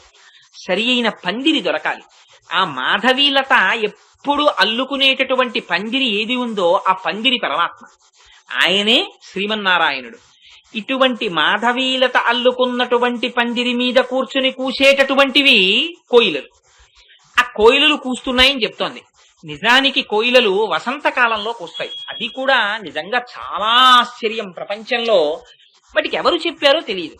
కోయిలకి కాలజ్ఞానం ఏమిటండి? కోయిల్ని పిలిచి ఓ కోయిల వసంతకాలం వచ్చింది, మామిడి చిగురు పట్టింది, దా కూత కుయ్యి అని ఎవరన్నా అడిగారా? మళ్ళీ ఇంకా ఏ ఋతువులోనూ కూత కుయ్యదు. ఎక్కడ దాచేసుకుంటుందో తెలియదు ఆ కంఠంలో మాధుర్యాన్ని. మామిడి చిగురు పట్టగానే వచ్చేస్తుంది. ఏమి తింటుంది? ఆ చిగురు తింటుంది. మామిడి చెట్టు ఎక్కి కూర్చుంటుంది. కూ కూ అని మొదలెడుతుంది. ఎవరు అడిగారో తెలియదు, పాట పాడుతుంటుంది. ఎదురుగుండా ఎవరో పిల్లాడు సరదాకి వాడు కూడా కూ అన్నాడు అనుకోండి, ఇంకా కంఠం మెచ్చి కూ అంటుంది. వీడెంత అంటే అంత అంటుంది. ఏమిటో తెలియదు దానికి, ఆ పోటీ ఏమిటో తెలియదు. మరి ఎంత ఉపాసనో ఎంతో నాదోపాసన చేసిన వాళ్ళు కోయిలలుగా వస్తారో మరి. అసలు ఆ సంగీతం దృష్టిలో చూస్తే దానికి మామిడి చెట్టుతోటే అనుబంధం. ఏమిటో ఆ మామిడి యొక్క లేత చిగురు తింటుంది. దాన్ని మరి ఇతరమైనటువంటివి ఎవ్వరూ తినడం మనకి శాస్త్రంలో ఎక్కడా చెప్పలేదు. ఒక్క కోయిలే తింటుంది ఆ లేత చిగురిని. తిని కూత కూస్తుంది. ఏమిటో ఆ సంతోషం. ఆ మామిడి చెట్ల మీద కూర్చుంటాయి వెళ్ళి. చిత్రం ఏమిటంటే ఇంత పాట పాడగలిగిన కోయిలకి చేతకాంది ఏమిటో తెలుసా అండి? సంసారం చేయడం. ఈ కోయిలకి పిల్లల్ని పెంచుకోవడం చేత కాదు, గూడు కట్టుకోవడం అంతకన్నా చేత కాదు. అందుకని అది ఏం చేస్తుందంటే పిల్లలు పుడితే ఆ గుడ్లు తీసుకెళ్లి నిశ్శబ్దంగా కాకి గూట్లో పెట్టి పారిపోతుంది. పారిపోతే అది అనుకుంటుంది నా గుడ్డే అనుకుంటుంది. అనుకుని కాకి వచ్చి పొదుగుతుంది. కాకి ఒక లక్షణం ఉంది. నేను సభాముఖంగా ఈ మాట అన్నాను అని మీరు అనుకోకండి, కానీ అసలు ప్రపంచంలో రెండు లేకపోతే శుభ్రత అన్నది లేదు. ఈ రెండు మోస్ట్ అన్ఇన్వైటెడ్ గెస్ట్స్, కాకి పంది. నిజంగా ఆలోచించండి, ఈ రెండు లేవనుకోండి అసలు ప్రపంచంలో శుభ్రత అన్నది లేదు. ఎవరు పిలిచారో తెలియదు. తెల్లవారేటప్పటికి వస్తాయి. అంటు తోమి పారేసిన ఎండు మిరపకాయల దగ్గర నుంచి తింటుంది ఆ కాకి. దానికి అక్కర్లేంది లేదు. నేను ఇటువంటి పరమ పవిత్రమైన వేదిక మీద చెప్పకూడదు, కానీ ఆఖరికి ఇల్లా అని పారేసిన దాన్ని కూడా వెళ్ళిపోతుంది. పంది అంతే. లేకపోతే నిజంగా ఇవాళ మనకున్న నాగరికతకి మనకున్న అలవాట్లకి పెద్ద పెద్ద పాయిఖానాలైపోయి ఉండేవి పట్టణాలు, ఆ రెండు లేకపోతే. అంత పరోపకారం చేసేటటువంటి జీవుల రెండు పరమేశ్వరుడు సృష్టిలో దేన్ని అనవసరంగా సృష్టించడనిపిస్తుంది. అటువంటి కాకి కనపడ్డవన్నీ తింటుంది. చిత్రం ఏమిటంటే కాకి న్యాచురల్ గా చచ్చిపోయిన కాకిని చూపించండి, నేను చూడలేదు. మరి ఎప్పుడు ఈ కాకి వయసు అయిపోయింది పాపం చచ్చిపోయింది అన్న కాకిని నేను చూడలేదు. ఎప్పుడు ఎలక్ట్రిక్ షాక్ కొట్టి కింద పడిపోయిన కాకు అలాంటివే ఉంటాయి. తప్ప ఈ కాకి వయసు అయిపోయి చచ్చిపోయిందని చెప్పడానికి. అసలు కాకి, నేను ఫుడ్ కార్పొరేషన్ సామర్లకోట డిపోలో పనిచేసేటప్పుడు కాకులు బియ్యం కోసం బోల్డని వచ్చేవి. వస్తే ఇందులో కొంచెం వయసు అయిపోయిన కాకి, వయస్సులో ఉన్న కాకి అని గుర్తుపట్టగలమా అని చూసేవాడిని. అసలు అలా మనం గుర్తుపట్టలేం కాకిని. అది ఏమిటో మరి, ఎన్నాళ్ళు కాకిలా కలకాలం బతికాడంటారు. ఏమిటి కలకాలం బతకడం? వీడి వెట్టిమూట అట్టుకుని శరీరాలు మారుతున్నాడు కానీ తిరుగుతూనే ఉన్నాడు మోక్షం పొందకుండా. అదే కాకిలా కలకాలం బతకడం. బతకడం అంటే ఏమిటి? ఎప్పుడు ఈ ఉపాధిలో ఉండి తినడం, తాగడం, పడుకోవడం, నిద్ర, మైథునం ఇవే కదా. అందుకని కాకిలా వీడు ఎప్పుడు కలకాలం తిరుగుతూనే ఉంటాడు ఉపాధి పట్టుకుని. ఆ కాకి అంతే. అందుకని దానికి వచ్చింది సంసారం బాగా తెలుసు కాకి. అది తెలియదు కోయిల. అందుకని తెలియని కోయిల కాకి అప్పచెప్పేస్తుంది గుడ్లని. అయ్యో నా గుడ్డు పెట్టాను, పొదిగిందో లేదో, పిల్లయిందో లేదో అని కూడా వచ్చేని చూడదు. ఆ కాకి వెరిది గుడ్డు అయితే చాలు, నా గుడ్డు దాని గుడ్డు తేడా తెలియదు దానికి, పొదిగేస్తుంది. పొదిగేస్తే అది పిల్లలు అవుతాయి. ఎంత చిత్రం అంటే మరి పరమేశ్వరుడి సృష్టి రెండు నలుపే. కాకి పిల్ల ఎలా ఉంటుందో కోయిల పిల్ల అలా ఉంటుంది. రెండు అలా లేకపోతే బాహ్య సౌందర్యాన్ని బట్టి అంతః సౌందర్యాన్ని నిర్ణయించకూడదు. ఇంత నల్లటి కాకిలో అటువంటి గంధర్వగానం ఏమిటండి? ఒక్కసారి ఆ కోయిలని చూసి గుర్తుపట్టు స్మా. Appearances are deceptive, all that glitters is not gold. మెరిసేదంతా బంగారం కాదు. అందుకని లోపల సరుకు చూడడం నేర్చుకొని కోయిలను అడ్డుపెట్టాడేమో పరమాత్మ. ఆ నల్లగా ఉంటుంది కోయిల పిల్ల. అందుకని కాకి కోయిలే అనుకుని పెంచేస్తుంది. పెంచడంలో మమకారం చూడండి చిత్రం. కాకి ఏది దొరకనివ్వండి, కొంచెం బలహీనంగా ఉండి కదలలేకపోతోందంటే చాలు వచ్చి పొడిచేస్తుంది కాకి. రోడ్డు మీద బొద్దింక కనపడినివ్వండి దానికి, పొద్దున్నే వచ్చి పొడిచి పట్టుకుపోతుంది. ఆఖరికి ఒక తొండ దొరకనివ్వండి దానికి, పొడిచేసి పట్టుకుపోతుంది కాళ్ళతోటి. అలాంటిది కోయిలకి నోరొచ్చి కొంచెం కూ అందనుకోండి, ఇది మన పిల్ల కాదని సంపదు కాకి. పెంచిన పాశం అని మనకోటి ఉంది. ఇదంతా సంసారం. వాళ్ళు మా అబ్బాయి కాదు కానండి, మా బావగారు అబ్బాయి కానీ వాడిని 10th క్లాస్ వరకు మా దగ్గర పెట్టి చదివించామండి, అందుకని వాడు మాకు 3వ కొడుకు, వాడిని విడిచిపెట్టి మేము ఉండలేం అంటారు. ఇది పెంచడంలో కూడా పుట్టినంత ప్రేమ వచ్చేస్తుంది. అందుకనిట కాకి పెంచింది కాబట్టి చంపలేకదు, తోసేస్తుంది గూట్లోంచి. కానీ నా పిల్ల కాదని తెలిసిపోయింది, అందుకని పెట్టదు. అందుకని పో అని తోసేస్తుంది. అది పోని కాకి చేత పెంచబడ్డ కోయిల బుద్ధేం మారదు. అంత సంసారమగ్నమైనటువంటి ప్రతిదాన్ని తినే కాకి దగ్గర పెరిగిన కోయిల మామిడి చెట్టు మీద మాత్రమే కూర్చుంటుంది, మామిడి చిగురు మాత్రమే తింటుంది, వసంతకాలంలోనే కూస్తుంది. కాకిలా అస్తమానం అరవదు, కోయిలలా వసంతంలోనే కూస్తుంది.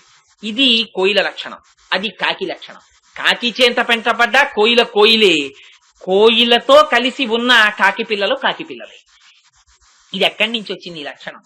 ఇది నువ్వు తెచ్చుకుందామంటే వచ్చేది కాదు. కోయిలలా ఉంటానంటే కుదరదు. కాకులున్నాయి కోయిలతో కలిసి, కానీ కోయిల కాగలిగాయా? కాలేవు. కాకి చేత పెంచబడ్డాయి, కాకులయ్యాయా? కోయిలలు కాకులు కాలేవు. కాకి కాకే, కోకిల కోకిలే. ఇది భగవంతుని చేత ఇయ్యబడింది ఆ లక్షణం. అందుచేత కోయిల కోయిలగా ఉండిపోతోంది. ఇది ఆళ్వారుల లక్షణం, ఇది నాయనార్ల లక్షణం. వాళ్ళు కేవలం పరమేశ్వరుని యొక్క కృపచేత జ్ఞానాన్ని పొందారు, వాళ్ళ ప్రయత్నం లేదు. అలా అందుకే కోయిల వెళ్ళి మామిడి చెట్టు మీద కూర్చుంటుందట. మామిడి చెట్టుకి సంస్కృతంలో రసాలమని పేరు. ఆ రసోవై సహా అని కృష్ణుడికి పేరు.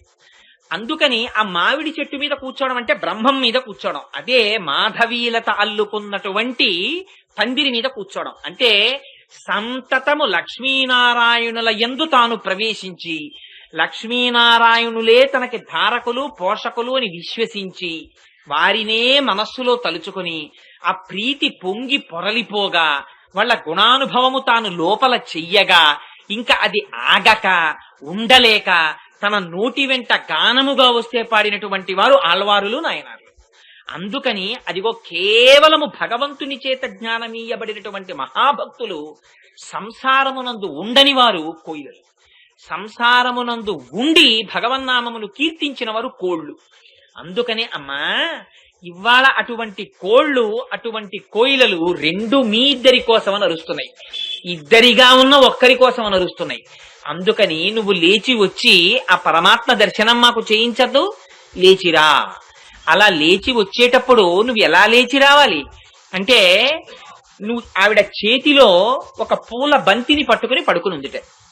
ఆ పట్టుకోవడం కూడా ఇలా చేత్తో పూలబంతి పట్టుకుంది, ఈ చేతిని తీసుకెళ్లి కృష్ణ పరమాత్మ మీద వేసింది. వేసి పడుకుని నిద్రపోతోందిట. ఈ పూలబంతులాడడం అనేటటువంటి సంప్రదాయం భగవంతునికి భగవంతుని యొక్క దేవేరులకు మధ్య చాలా అందంగా చూపిస్తారు. బహుశా వాళ్ళిద్దరూ ఎప్పుడెప్పుడు కలిసినా ఈ బంతులాట అన్నదోటి ఉంటుంది.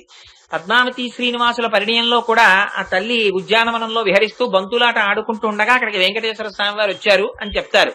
ఇప్పటికీ అందుకే పద్మావతి శ్రీనివాసుల పరిణయం అని తిరుమల కొండల మీద చేస్తారు. ఆ ఒక్క ఉత్సవం మాత్రం అసలు దేవాలయంలో చేయరు. మిగిలినవి ఏ రంగనాయకుల మండపంలోనన్నా చేస్తారు, తిరుమల గర్భాలయంలోనన్నా చేస్తారు, లేకపోతే ఏ అద్దాల మండపంలో చేస్తారు. ఒక్క పద్మావతి శ్రీనివాసుల పరిణయం మాత్రం గుళ్ళో జరగదు. చిత్రం ఏమిటంటే అమ్మవారు వస్తుంది. అమ్మవారు వస్తే ఉభయనాంచారులతో పాటు స్వామివారు బయటికి వస్తారు. బయటికి వచ్చి అందరూ కలిసి నారాయణవనానికి వెడతారు. నారాయణవనంలో ఇది అరౌండ్ మే చేస్తుంటారు. మీ అందరూ చాలా మంది సేవ చేసిన వాళ్లే ఉండొచ్చు, మీకు తెలిసే ఉండొచ్చు.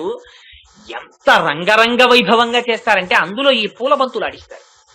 అమ్మవారిని అయ్యవారిని అటు ఇటు పెట్టి, అయ్యవారిని ఇటు కూర్చోపెడతారు, అమ్మవార్లను అటు కూర్చోపెడతారు. కూర్చోపెట్టి అంటే వీళ్ళ తరపున అర్చకులు, దేవస్థానం ఈవో గారు ఆ గోత్రనామాలతో టికెట్లు ఉన్న వాళ్ళ దగ్గర వరుడి గుచ్చుకుని ఆచార్యముఖేన ఆ పూలబంతులు ఆడిస్తారు. ఆ పూలబంతులు ఆడుకోవడం అనేటటువంటిది ఒక సరదా అమ్మవారికి అయ్యవారికి. అందుకని ఇవాళ అమ్మవారు కూడా అటువంటి పూలబంతి నోదాన్ని చేతిలో పట్టుకుందిట. పూలబంతి ఎండంలోనే మీకు తెలిసిపోయింది. బంతి అంటే ఎలా ఉంటుంది? గుండ్రంగా ఉంటుంది. అప్పుడు చెప్పేశారు దార్శనికులైన ఋషులు. ఇప్పుడు చెప్పడం ఏమిటి? ఈ సమస్త బ్రహ్మాండములు గుండ్రంగా ఉంటాయి. ఈ సమస్తములుగా జగత్ ఆవిర్భవించడానికి కారణం అమ్మవారు ప్రకృతి స్వరూపం. ప్రకృతి స్వరూపం లేకపోతే ప్రకృతిలోకి పురుషుడు అనుప్రవేశం చేసి నిలబోతే ఈ జగత్తుండదు. అందుకని ప్రకృతి స్వరూపంగా ఈ జగత్తులను సృష్టించడానికి ఆధారమైనటువంటి ప్రకృతి స్వరూపిణి అయిన అమ్మవారు ఒక చేత్తో ఈ జగత్తులో జీవస్థాయిలో ఉన్న వాళ్ళని, భక్తుల్ని, ఉపాసకుల్ని, చేతనాచేతనములను ఒక చేతిలో పట్టుకుంటుంది. వేరొక చేతిని కృష్ణ పరమాత్మ మీద పెడుతుంది. అందుచేత తాను మధ్యలో ఉంటుంది. అంటే భగవంతుణ్ణి చేర్చడానికి అమ్మవారు మధ్యలో ఘటకురాలై ఉంటుంది. ఇది బయట వాళ్ళు చేస్తున్నటువంటి స్తోత్రానికి ఇక్కడ ప్రత్యక్షమైనటువంటి ఆవిష్కరణ అన్నమాట. అందుకని ఒక చేతిలో పూలబంతి పట్టుకొని పడుకుని ఉన్నటువంటి దానా అంటే మమ్మల్ని పరమేశ్వరుడి పాదముల దగ్గర చేర్చడములో సమర్థత కలిగినటువంటి దానా, నువ్వు లేచి వచ్చి ఈ తలుపు గడియ తీయాలి. అంటే మరి తలుపు గడియ తీయకపోతే వీళ్ళు ఎక్కడి నుంచి చూస్తున్నట్లు ఇవన్నీ అన్నారు. తలుపు గడియ తీయకపోతే తలుపు సందుల్లోంచి చూశారు అన్నారు. మరి తలుపు సందులలోంచి చూసి మాట్లాడడం అనేటటువంటిది సత్సాంప్రదాయమా అంటే శాస్త్రం ఏం చెప్పిందంటే అందుకే చాలా జాగ్రత్తగా మాట్లాడింది శాస్త్రం. అంతవరకు ఎందుకు, పరాశర భట్టర్లు శ్రీగుణరత్న కోశంలో ఒక మాట అంటారు.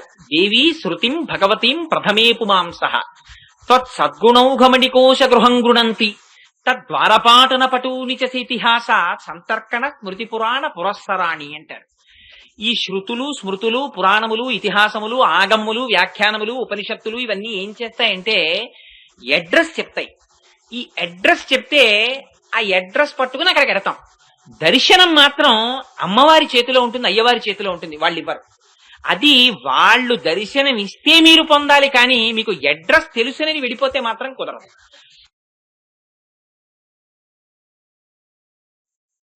అంటే మీకు తేలిగ్గా చెప్పాలంటే ఒకటి ఇంటికి నేను వెళ్ళాలి అని అనుకున్నాను అనుకోండి, ఎక్కడ ఉంటారండి వారు అని అడిగితే అయ్యా మృత్యుంజయరావు ఫలానా చోట ఉంటారండి. వాళ్ళు ఇల్లు కనుక్కొని ఆ అడ్రస్ పట్టుకుని అక్కడికి వెళ్ళాను. వెడితే కాలింగ్ బెల్ కొట్టినంత మాత్రం చేత మృత్యుంజయరావు గారి దర్శనం అయిపోవాలని లేదు. ఇవాళ మా నాన్నగారు ఏదో వ్రతం చేస్తున్నారండి, అభిషేకం చేసుకుంటున్నారు, ఇవాళ మాట్లాడరు మధ్యాహ్నం 1 గంట వరకు, మధ్యాహ్నం రండి అన్నారు అనుకోండి వాళ్ళ అబ్బాయి. అంటే ఇల్లు తెలిసింది, దర్శనం అయిందా? అవదు. దర్శనం ఎప్పుడవుతుంది? అలాగా అండి అని నేను తిరిగి వెళ్ళిపోతున్నాను అనుకోండి, ఎవరొచ్చారా అని అడిగితే కోటేశ్వరరావుట ఎవడో ఆదిత్య స్కూల్ దగ్గర నుంచి వచ్చాట. అరేదే కోటేశ్వరరావు వచ్చాడా, కూర్చోమను అని కుర్చీ మీద చెయ్యేసుకుని ఆయన లేచి వచ్చారనుకోండి, దర్శనం ఇచ్చి అయిందా? ఇప్పుడు మీ చేతిలో లేదు దర్శనం అవ్వడం, ఆయన అనుగ్రహం మీద మీ దర్శనం ఉంది. ఇదే సుందరకాండ చూపిస్తుంది. సీతమ్మ తల్లి దర్శనం నేను చేస్తానని వెతికినంతసేపు హనుమకి దర్శనం అవ్వాల. అందుకే ఎక్కడెక్కడ భగవంతుని యొక్క అనుగ్రహాన్ని అపేక్షించి ఆయన పాదములు పట్టుకున్నారో వాళ్ళకి ఎప్పుడైనా బుద్ధి గతి తప్పినా మళ్ళీ పరమాత్మయ్య బుద్ధికి ప్రచోదనం ఇస్తాడు. అంతటి హనుమ ఖేదాన్ని పొందారు. అబ్బే నేను ప్రాణం విడిచిపెట్టేస్తాను, ఎందుచేతనంటే సీతమ్మ తల్లి దర్శనం అవ్వలేదు, వానప్రస్థో గమిష్యామి హదృష్ట్వా జనకాత్మజాం, ఇక్కడే వానప్రస్థుగా ఉండిపోతాను అన్నారు. అనగానే జ్ఞాపకానికి వచ్చింది, సంపాతి చెప్పాడు ఇక్కడే సీతమ్మ తల్లి ఉందని. సీతమ్మ తల్లి ఇక్కడ ఉంది అని సంపాతి చెప్పినటువంటి మాట ఎందుకు నిజం? ఇది చెప్పగానే ఆయనకి రెక్కలు వచ్చాయి, కాలిపోయిన రెక్కలు. కాబట్టి సీతమ్మ ఉంది, కాబట్టి వెతుకుతాననుకున్నారు. అనుకుని ఏ పొరపాటు వల్ల నాకు సీతమ్మ తల్లి దర్శనం అవ్వలేదని ఆలోచించారు. నేను సీతమ్మని వెతుకుతున్నాను. అలా వెతికితే దొరుకుతుందా? అమ్మా నేను వెతకడం ఏమిటమ్మా, నువ్వు దర్శనం ఇవ్వాలని అడగాలి. అడిగితే అప్పటి వరకు దర్శనం చేసినవి కన్నాల్లోంచి చూసిన దర్శనాలు, స్మృతుల చేత, వేదము చేత, పురాణము చేత, వీటి ద్వారా తెలుసుకున్నదంతా అపరోక్షం. అందుకని అది తెలియబడాలి అంటే ఆ తెలియబడడం వాళ్ళ చేతుల్లో ఉంది. అందుకని ఇది మార్గశీర్ష వ్రతం. వాళ్ళొచ్చి గడిగి తీయాలి, భగవంతుని అనుగ్రహం ప్రసరించాలి చిట్ట చివర. అదే దర్శనానికి హేతు. అందుకని నమోస్తు రామాయ సలక్ష్మణాయ దేవ్యై చ తస్యై జనకాత్మజాయై నమోస్తు రుద్రేంద్ర యమానిలేభ్యో నమోస్తు చంద్రార్క వరుద్గణేభ్య అంటే దర్శనమైంది. అందుకని అమ్మా ఇలా చూసిన దర్శనమా కాదు, తెలుసుకున్నంత మాత్రం చేత దర్శనమా కాదు, యథార్థమైనటువంటి అనుభవం కలగాలి. ఈ అనుభవం ఎక్కడి నుంచి అందుతుంది? వాళ్ళిస్తే అందుతుంది. అందుకే శాస్త్రం చాలా జాగ్రత్తగా మాట్లాడింది, అనుభవం అన్న మాట మాట్లాడింది. అనుభవం ఏమిటండి? నేను మా అబ్బాయి అమెరికాలో ఉన్నాడు, ఇక్కడ పూల తోటలో కూర్చుని మా అబ్బాయి గురించి ఆలోచిస్తూ, మా అబ్బాయి వచ్చే నెల వస్తాడు అని ఆలోచిస్తూ కూర్చునుండగా మా అబ్బాయి విమానంలో దిగినట్టు, నేను హైదరాబాద్ గౌతమిలో వెళ్ళినట్టు, మా అబ్బాయి విమానంలోంచి దిగుతున్నట్టు, నేను గబగబా వెళ్ళి ఒరే నాన్న వచ్చేసావా అని వాడిని కాకలించుకున్నట్టు, ఏంటి నాన్నగారు మరి ఇంత పేరగా కళ్ళ నీళ్లు ఎట్టేసుకుంటారని మా అబ్బాయి కూడా సంతోషపడిపోతూ రుమాలు తీసి కళ్ళొత్తేసుకుని ఇద్దరం వాడి చేతులు ఇలా పట్టేసుకుని ఇద్దరం కలిసి బయటకు వచ్చి కారెక్కి ఇంటికి వచ్చేసినట్టు, వాళ్ళ అమ్మ ఎదురొచ్చినట్టు, ఇవన్నీ సంతోషపడిపోతున్నాను. సంతోషపడిపోతుంటే కోటేశ్వరారు అని పిలిచాడు ఎవడో. పిలిస్తే బాహ్యంలోకి వచ్చాను. ఏమండి బాగున్నారా? ఏమిటి మధ్య అక్కడ మీ అబ్బాయి వస్తా అన్నారు, వచ్చారా అన్నారు. అబ్బాయి రాలేదండి, వచ్చావా? మరి ఇప్పటిదాకా నువ్వు అనుభవించింది, మీ అబ్బాయి వచ్చాడు, కారులో వెళ్ళావు, చెయ్యెట్టుకున్నావు, తీసుకొచ్చావు, మీ ఆవిడ ఎదురొచ్చింది, హారతి ఇచ్చింది, ఇంట్లోకి తీసుకెళ్ళింది. అనుభవం కాదు. ఎందుకని? కళ, ఊహ, నిజం కాదు, రాలేదు. వచ్చాడని ఎప్పుడు తెలుస్తుంది? నువ్వు అనుభవిస్తే, అది యథార్థం అని తెలిస్తే. కలగన్నావు, మీ అబ్బాయి వచ్చేసాడు, ఇంటికి వచ్చేసాడు, కలిసి భోజనం చేశారు, 10 రోజులు అయిపోయింది, పెళ్లి చూపులకు వెళ్ళావు, అమ్మాయి నచ్చేసింది, పెళ్లికి శుభలేఖలు అయిపోయాయి, పెళ్లి చేసుకుని కోడల్ని తీసుకుని అమెరికాకి వెళ్ళిపోతాడు. నిజంగా పిల్లనిద్దాం అనుకున్న ఆయన వచ్చాడు, మా అబ్బాయి పెళ్లి అయిపోయిందండి ఏమనుకోకండి అని చెప్తావా? అనవు. కలరా ఇదంతా అని ఉత్తరం రాస్తానంటావు. నిజంగా మీ అబ్బాయి వచ్చేసాడు, అబ్బే ఇది కూడా అటువంటి అనుభవమే, ఇంతకు ముందు 2 మాటలు జరగలా, అలాగే ఇప్పుడు వచ్చాడు, ఇది అనుభవం కాదు అని అమెరికాలో ఉన్న అబ్బాయికి నువ్వు ఎప్పుడు వస్తావు ఉత్తరం రాస్తారా? ఇక్కడ ఉన్నవాడికి అక్కడ ఉత్తరం ఏమిటి? రాయరు. ఎందుకని? ఇది ప్రత్యక్షం. అందుకని ఆ అనుభవాన్ని ఇవ్వడం మీ చేతుల్లో లేదు, అది వాడొస్తేనే అనుభవం. అలా భగవంతుడు తనంత తాను దర్శనమిస్తేనే పూర్ణం. అందుకని మీరు కన్నాల్లోంచి చూసింది దర్శనం కాదు. అందుకని అమ్మవారే వచ్చి తలుపు తీస్తే తప్ప మీకు కృష్ణుడి దర్శనం అవదు. ఇది అందుకని అంత వాళ్ళు జాగ్రత్తగా అన్నారు, అమ్మా మేము దర్శనం చేయడం ఏమిటమ్మా, నువ్వు వచ్చి తలుపు తీయాలి. ఎలా తీయాలి? అబ్బా తినేస్తున్నారు పట్టుకుని తీస్తానులేండి ఉండండి అండమో, విసుగ్గా వచ్చి ఇలా తలుపు తీయడమో కాదు. అమ్మవారికి ప్రీతి కలిగేటట్టు దర్శనం చెయ్యాలి. అందుకని ఆ వెళ్ళేటటువంటి మార్గం కూడా అత్యంత సత్వగుణంతో కూడినటువంటి ఉపాసన అయి ఉండాలి. అందుకని మేము అలా నిన్ను అడుగుతున్నాం, నువ్వు మా ఎందు పిల్లలు వచ్చారు అని ఒక్కసారి పిల్లల పిలుపు వినబడింది అనుకోండి అమ్మకి, అమ్మలో వాత్సల్యం తప్ప ఏముంటుంది? ఏమీ ఉండదు. భార్య భర్త పడుకున్నారు, ఇద్దరికి 66 ఏళ్ళు వచ్చేసాయి, ఆయన రిటైర్ అయిపోయారు, ఇద్దరు పడుకున్నారు, పిల్లలు వస్తారు అనుకోలేదు. ఒక రోజు పొద్దున్నే కాలింగ్ బెల్ వినబడింది, కూతురు కంఠం వినబడింది, పండక్కమ్మ రావడం కుదరదమ్మా, ఈ ఏడాది రావట్లేదమ్మా అని రాత్రే ఫోన్లో చెప్పింది, పిల్లలు రారని పడుకున్నారు. అమ్మకి పిల్ల కంఠం వినపడింది, అమ్మా అమ్మా అని పిలుస్తోంది. పిలుస్తుంటే వస్తాను లేవే రానన్నావు కదా, వచ్చావేంటి మళ్ళీని అని లేస్తుందా? అమ్మో రాత్రి రానని చెప్పింది వచ్చేసిందనమాట. పిల్లని సంతోషంగా లేచి నడిచి వచ్చేస్తున్నప్పుడు అంత సంతోషంతో నువ్వు నడిచి వస్తున్నటువంటి నీ నడకలోని సౌందర్యం చూడాలి. పిల్లలు బయట నించున్నారని నువ్వు ఉద్వేగంతో నడిచి వస్తున్నప్పుడు నీ ముఖంలో ఉన్న ఆర్తి మేము చూడాలి. నువ్వు సంతోషంగా గడియ తీసి వచ్చావా అమ్మా అని నువ్వు స్వాగతం చెప్పడంలో ఆత్మీయతని మేము అనుభవించాలి. అలా నువ్వు నడిచి రావాలి. అప్పుడు మాకు కృష్ణ పరమాత్మ దర్శనం పూర్ణమైన దర్శనం. అలా రావాలి. అలా నడిచొచ్చి నువ్వు ఆ తలుపుకున్నటువంటి గడియని నీ ఎర్రతామర వంటి చేతితో తీయాలి. చేతిని ఎర్రతామరతోనే ఎందుకు పోల్చాలి అంటే అమ్మవారి గురించి ఎప్పుడు చెప్పినా ఎరుపే చెప్తారు. సర్వారుణ అనవద్యాంగి ఆవిడ ఎప్పుడు ఎరుపే. ఏమిటా ఎరుపు? ఆ ఎరుపు అమ్మవారి యొక్క విశేషమైన వాత్సల్యానికి గుర్తు. పిల్లల పట్ల భక్తుల పట్ల ఆవిడికి ఏముంటుందండి? ఆవిడికి ఎప్పుడు వాత్సల్యమే. అమ్మవారికి ఆ వాత్సల్యమే ఎరుపుతో చూపిస్తారు. ఆ ఎర్ర తామర వంటి చెయ్యట. తామర పువ్వుకి 3 లక్షణాలు ఉంటాయి. ఆ 3 ఒకటి అపారమైనటువంటి అందం. కలవ పువ్వు, ఎర్రటి తామర పువ్వు నీళ్లలో కనపడింది అనుకోండి, ట్రైన్ వెళ్ళిపోతోంది పట్టాల మీద, ఏ గూడపర్తి రైల్వే స్టేషన్ అవతలో సిగ్నల్ లేక ఆగిపోయింది, అవతల పక్కన పంట పొలాల్లో చెరువుంది, అరవిరిసినటువంటి ఎర్ర తామరలు కనపడ్డాయి. చాలా మామూలుగా ఓసారి ఆ తామర పూలను చూడకుండా మీరు ఉండగలరా? చూసి ఎంత బాగున్నాయో, దాని నిండా ఎర్ర తామర పూలతో అంటాడు. ఇటువంటి వాడును కంటిని లాక్కుంటుంది ఆ తామర. ఆ లాక్కునే శక్తి ఉంది. ఆ రైలు ఆగిపోయింది, అలా చూస్తున్నారు. గడ్డి మామూలు కనబడ్డాయి, పొలాలు కనబడ్డాయి, చెట్లు కనబడ్డాయి, పిట్టలు కనబడ్డాయి, రోడ్డు కనబడింది, పట్టాలు కనబడ్డాయి, పట్టాల పక్కన రాళ్లు కనబడ్డాయి, ఆ రాళ్ల పక్కన చెరువు కనబడింది, చెరువులో ఎర్ర తామరలు కనబడ్డాయి. ఆగారు అక్కడ.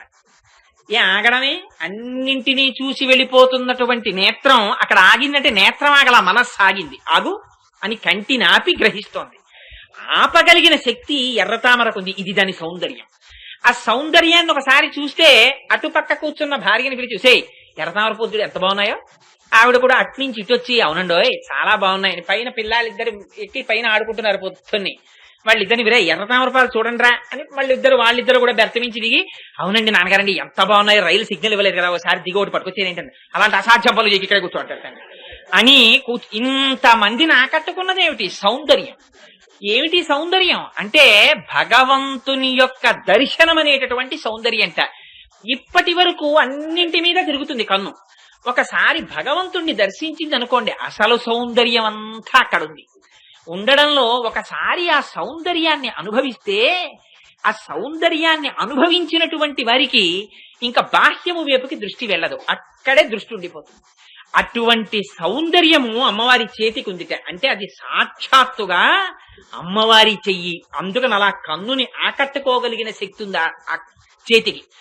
సౌందర్యము, సుగంధము, మంచి సువాసన వస్తుంది. ఎర్రతామర పువ్వుని వాసన చూశారనుకోండి, మంచి మత్తెక్కించేటటువంటి వాసన. అటువంటి సువాసన పువ్వు కన్నా భిన్నం కాదు, పువ్వును ఆశ్రయించి ఉంటుంది ఆ వాసన.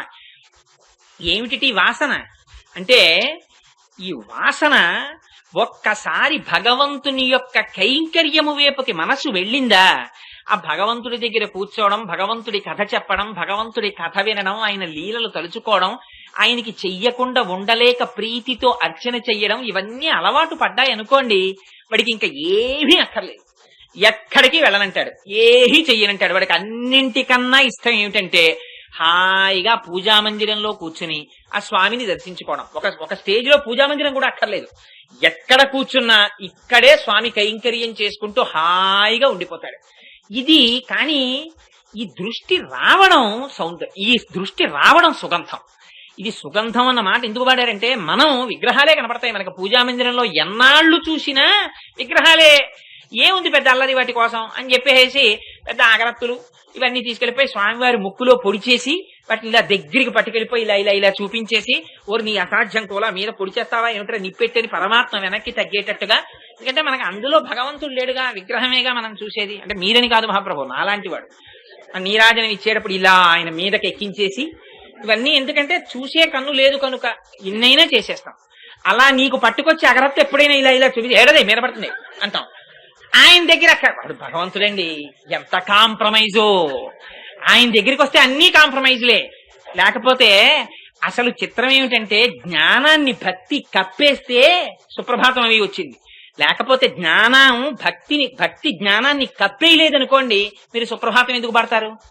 భక్తి తప్ప ఇంకోటి లేదు ఆ సుప్రభాతంలో. అంత భక్తితో పిలుస్తున్నారు. ఆయన పడుకున్నాడనే మీ భావన, అమ్మో పడుకోపోతే మా స్వామి కళ్ళు ఇరిపెక్కవు అని బెంగ పెట్టుకుని మీరు సుప్రభాతం పడుతున్నారు. ఆయన పడుకున్నారని, ఆయన పడుకోవాలని ఏకాంత సేవ చేస్తున్నారు. ఇదంతా ఎందుకు?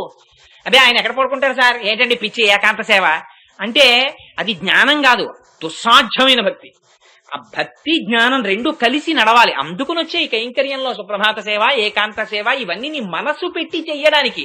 అంతేగాని గబగబా తీసుకెళ్లి గభాలను తీసుకెళ్లి వాళ్ళని అలా పరుపు మీద వారేసి 3 ఉయ్యాళ్ళు ఊపేసి చచ్చిపోతున్నాను రోజు ఎల్లరోటి ఈయన ఇంట్లో పెట్టాడు తీసుకొచ్చి ఏకాంత సేవ చేయమని ఈయనకి ఏం పోయింది అని పెట్టుకుంటే అదంతా ఏకాంత సేవ, రిచువలిస్టిక్ పెర్ఫార్మెన్స్. ఇక్కడ చేసింది ఏకాంత సేవ. అందుకని అదిగో అలా చెయ్యడం ఉందే, ఆ భగవంతుడి కైంకర్యమును చెయ్యకుండా ఉండలేక చెయ్యడం.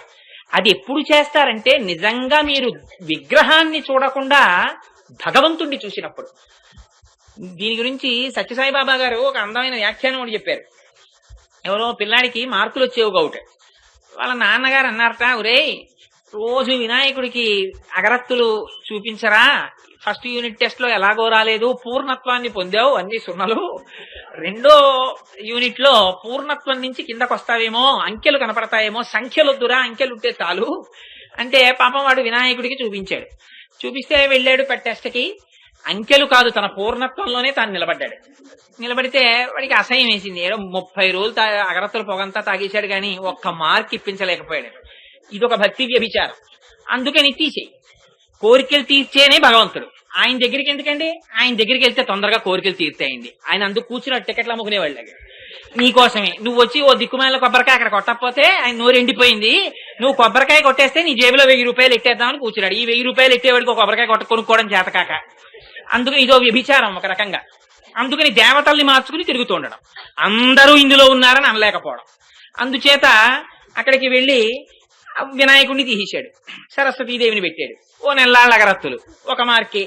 సరస్వతీదేవిని తీశాడు, లక్ష్మీదేవిని పెట్టాడు, ఓ మార్కే. 4వ నెలలో ఏదో శ్రీ మహావిష్ణువుని పెట్టాడు, మళ్ళీ అగరత్తులు తిప్పాడు. తిప్పుతుండగా వీడు చూసేసరికి ఈ అగరత్తుల పొగ వీడు తీసేసిన విగ్రహాలవే పెడుతోంది.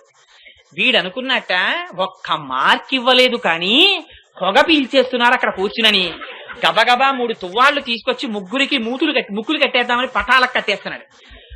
కభేల్న వినాయకుడు, సరస్వతి, లక్ష్మీదేవి ముగ్గురు ప్రత్యక్షమయ్యారు. అదేడు అగరత్తులు పెడితే కనపడలేదు, ముక్కులు కడితే కనపడ్డారన్నారు. రే నువ్వు అగరత్తులు పెట్టినప్పుడు ఎప్పుడైనా మమ్మల్ని చూస్తే కదూ ఫోటోలని చేశావు, ఇవాళ పొగ పీల్చేస్తామని మాలో విగ్రహాల్లో దేవతల్ని చూసావు. నువ్వు ఎలా చూస్తే భావం తద్భవతి, నువ్వు అలా చూసావు, మేము ఇలా కనపడ్డాం వెంటనే. ఓహో ఇదా పూజనప్పుడు తెలుసుకున్నాడు. నీకు పూజా మందిరంలో విగ్రహాలే ఉన్నాయనుకుంటే దేవాలయంలో ఆ వెనకాల ఉన్నవాడు వెంకటేశ్వర స్వామి వారు కాదండి, వెంకటేశ్వర స్వామి వారి విగ్రహం అండి.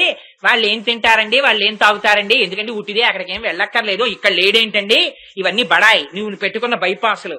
ఇదేంటి ఏమండి వాళ్ళ భగవంతుడు ఏం తింటాడండి, ఇక్కడ ఉండి భగవంతుడు ఉంటే కదా తింటున్నాడు, ఏం తిండం మానే, నువ్వును వాడు కదా తిని పచనం చేయాల్సింది, నువ్వు మానే. అబ్బో నాకు ఎలా కుదురుతుందండి నేను తినకపోతే. నీ దగ్గరికి వస్తే ఓ వేదాంతం, ఆయన దగ్గర మిట్ట వేదాంతం. అందుకని ఈ బైపాసులు చెప్పేటటువంటి వాళ్ళందరూ మారడానికి భగవానుడు గురువుల్ని పంపించాడు. అది వాళ్ళు చేసేటటువంటి ఉపకారం. అందుకని ఆ చూడడంలో ఉంది కన్ను, ఇదిట సౌందర్యం, ఇదిట సుగంధం. అందుకని ఆ తామర పువ్వుకి ఆ సుగంధం ఉందిట. ఒక్కసారి అమ్మవారి చేతి వంక చూస్తే అంటే తల్లి వరదహస్తం అభయహస్తం పడుతుంది. నాళ్ళు ఎక్కడెక్కడికో పోయావు, ఒక్కరోజు రాలేదు, ఇవాళ వచ్చావా, నీ భార్య బిడ్డలు కుశలమా, నువ్వు ఇంకేం అడగక్కర్లేదు, వెళ్ళి ఆవిడ చేతి వంక చూసి ఇలా నమస్కారం పెడితే చాలా అభయహస్తం, ఏం పర్లేదురా నేనున్నాను నీకు అని ఇంకా ఆవిడ ఉద్ధరిస్తుంది. అందుకని ఆ సుగంధంట, అది తెలుసుకోవడం సుగంధం. 3వది సౌకుమార్యం. ఏంటంటే పువ్వులో నలిగిపోవడం అంటే పువ్వు కన్నా తొందరగా నలిగిపోయేది ఇంకోటి ఉండదు.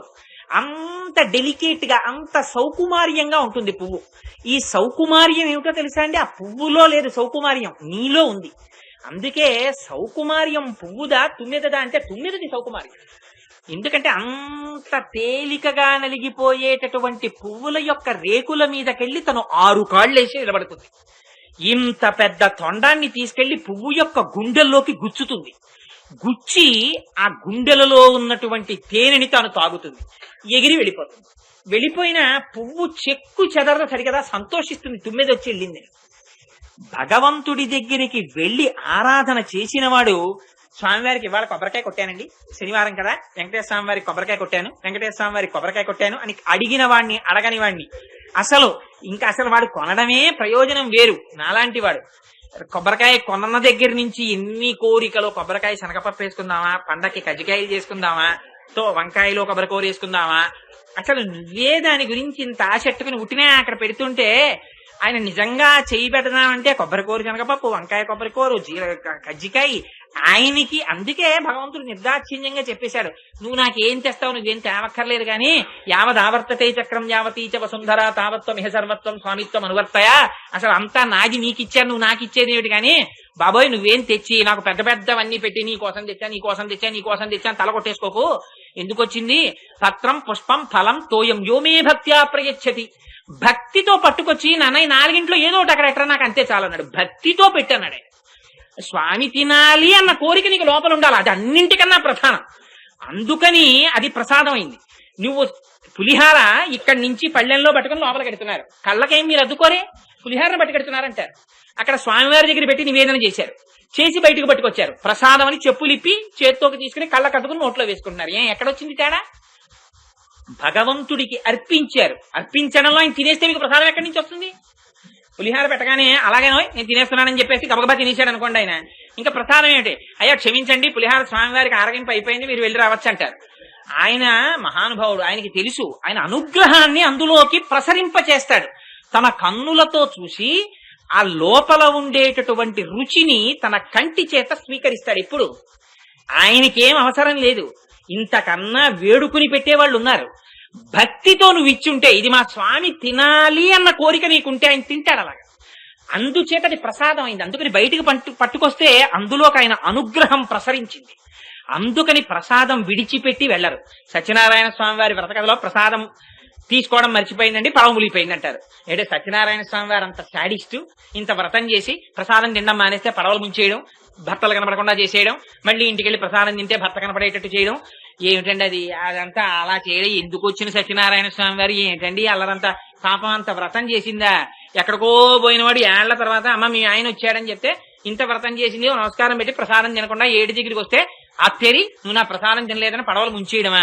మొగుడు కనపడకుండా చేసేయడమా? అశరీరవాణితో నువ్వు ప్రసాదం తింటావా తిండమా అండమా? మళ్ళీ ఇంటికి వెళ్ళి బాబోయ్ కళ్ళ కత్తుకుని నోట్లో వేసుకుంటే గభాల పడవ పైకి వచ్చేయడమా? ఏమిటి ఇదంతా? ఏ వెర్రిముర్రి వాళ్ళు అయి చెప్పలేదు పెద్దలు ఈ సత్యనారాయణ స్వామి వారి కథని. ప్రసాదాన్ని తినడము అంటే భగవంతుని యొక్క అనుగ్రహాన్ని పొందడం. నాకు భగవద్ అనుగ్రహం అక్కర్లేదు అనుకుని వెళ్ళిపోతే, ఆ అనుగ్రహం ఉంటే నీకు భర్త ఉంటాడు, అనుగ్రహం ఉంటే ఐశ్వర్యం ఉంటుంది, అనుగ్రహం ఉంటే నువ్వు ఉంటావు. అనుగ్రహం అక్కర్లేదన్న వాడికి ఇవన్నీ ఎక్కడ ఉంటాయి? అందుకని లేవు. అనుగ్రహాన్ని నమ్ముకో, అన్నీ ఉంటాయి. అందుకని కళ్ళ కత్తుకుని నోట్లో వేసుకుంది, మళ్ళీ భర్త వచ్చాడు, మళ్ళీ అన్నీ వచ్చాయి. అందుకని ఆ కథ చెప్పడంలో సత్యనారాయణ స్వామి వారిని ఏదో భయంకరమైన వాడిగా చూపించడం కాదు. ఆయనకి నువ్వేమిస్తావు? ఆయన అనుగ్రహానికి ఇలా 2 చేతులు ఆ శిరస్సు వంచి నమస్కరించు, ఆయన అనుగ్రహాన్ని అపేక్షించు. అందుకే మనకి సాంప్రదాయంలో 9 వరకు నేను మిమ్మల్ని వేధించిన అంటే ఇవాళ వేధించదలుచుకోలేదు, 8:20 అయిపోయింది కాబట్టి. అందుకని పాపం మీరు క్యూలో వెళ్ళి మళ్ళీ ప్రసాదం తీసుకుని కళ్ళకద్దుకుని నోట్లో వేసుకుని ఎందుకంటే అంత కష్టపడ్డాం? అందులో అనుగ్రహం ఉంది. ఆ భగవద్ అనుగ్రహం లోపలికెడితే అది 6వ వంతు మనస్సు అవుతుంది. ఆ మనస్సు అయితే ఏం చేస్తుందో తెలుసా అండి? అదే మీకు ఉపద్రవం ఏదైనా వచ్చే సమయంలో సంకల్పం చేయిస్తుంది. ఇలా చెయ్యి తప్పుకో అని చెప్తుంది. అక్కడ పడుకునుంది పాము చీకట్లో, మీకు తెలియదు పాము ఉందని. ఇట్లా వస్తారు, వాడు అదృష్టం ప్రసాదం తీసుకుని వచ్చాడు. 6వ వంతు మనస్సయ్యింది, భగవద్ అనుగ్రహం ప్రసరిస్తుంది. అందుకే నమశివాభ్యాం అశుభాపహాభ్యాం ఆపదాం అపహర్తారం దాతారం సర్వసంపదాం. ఆపదల్ని తీసి శుభాన్ని ఇవ్వడం అంటే ఏమిటో తెలుసా? జరిగినట్టు కూడా మనకి తెలియదు. 6వ వంతు మనస్సు అవుతుంది, లోపల సంకల్పం చేస్తుంది లోపల నుంచి. ఇలా వచ్చిన వాడు అక్కడ పాము ఉంది, ఇలా వెళ్ళిపోవాలి ఇంటికి. రోజు ఈ టైంకి ఒకసారి కోటేశ్వరరావు గారికి వెళ్ళి పుస్తకం ఇచ్చేద్దాం అనుకుంటున్నాను, అవ్వట్లేదు. ఇలా సరే ఇంక ఇవాళ ఏమైతే అవని ఆకలిస్తోంది కానీ ఒకసారి ఆ ముందు సందులో కోటేశ్వరరావు ఇంటికి వెళ్ళి పుస్తకం ఇచ్చి అలా వెళ్ళిపోదాం. అలా వెళ్ళిపోతాడు. అలా వెళ్ళిపోవడం బతికేశాడు. బతికేసినట్టు తనకు తెలియదు. ఆ ప్రసాదం తీసుకోవడంలో ఉంది. 6వ వంతు మనస్సై కటాక్షిస్తుంది. విన్నప్పుడు మనస్సు లోపలన్నీ భావాలుంటాయి.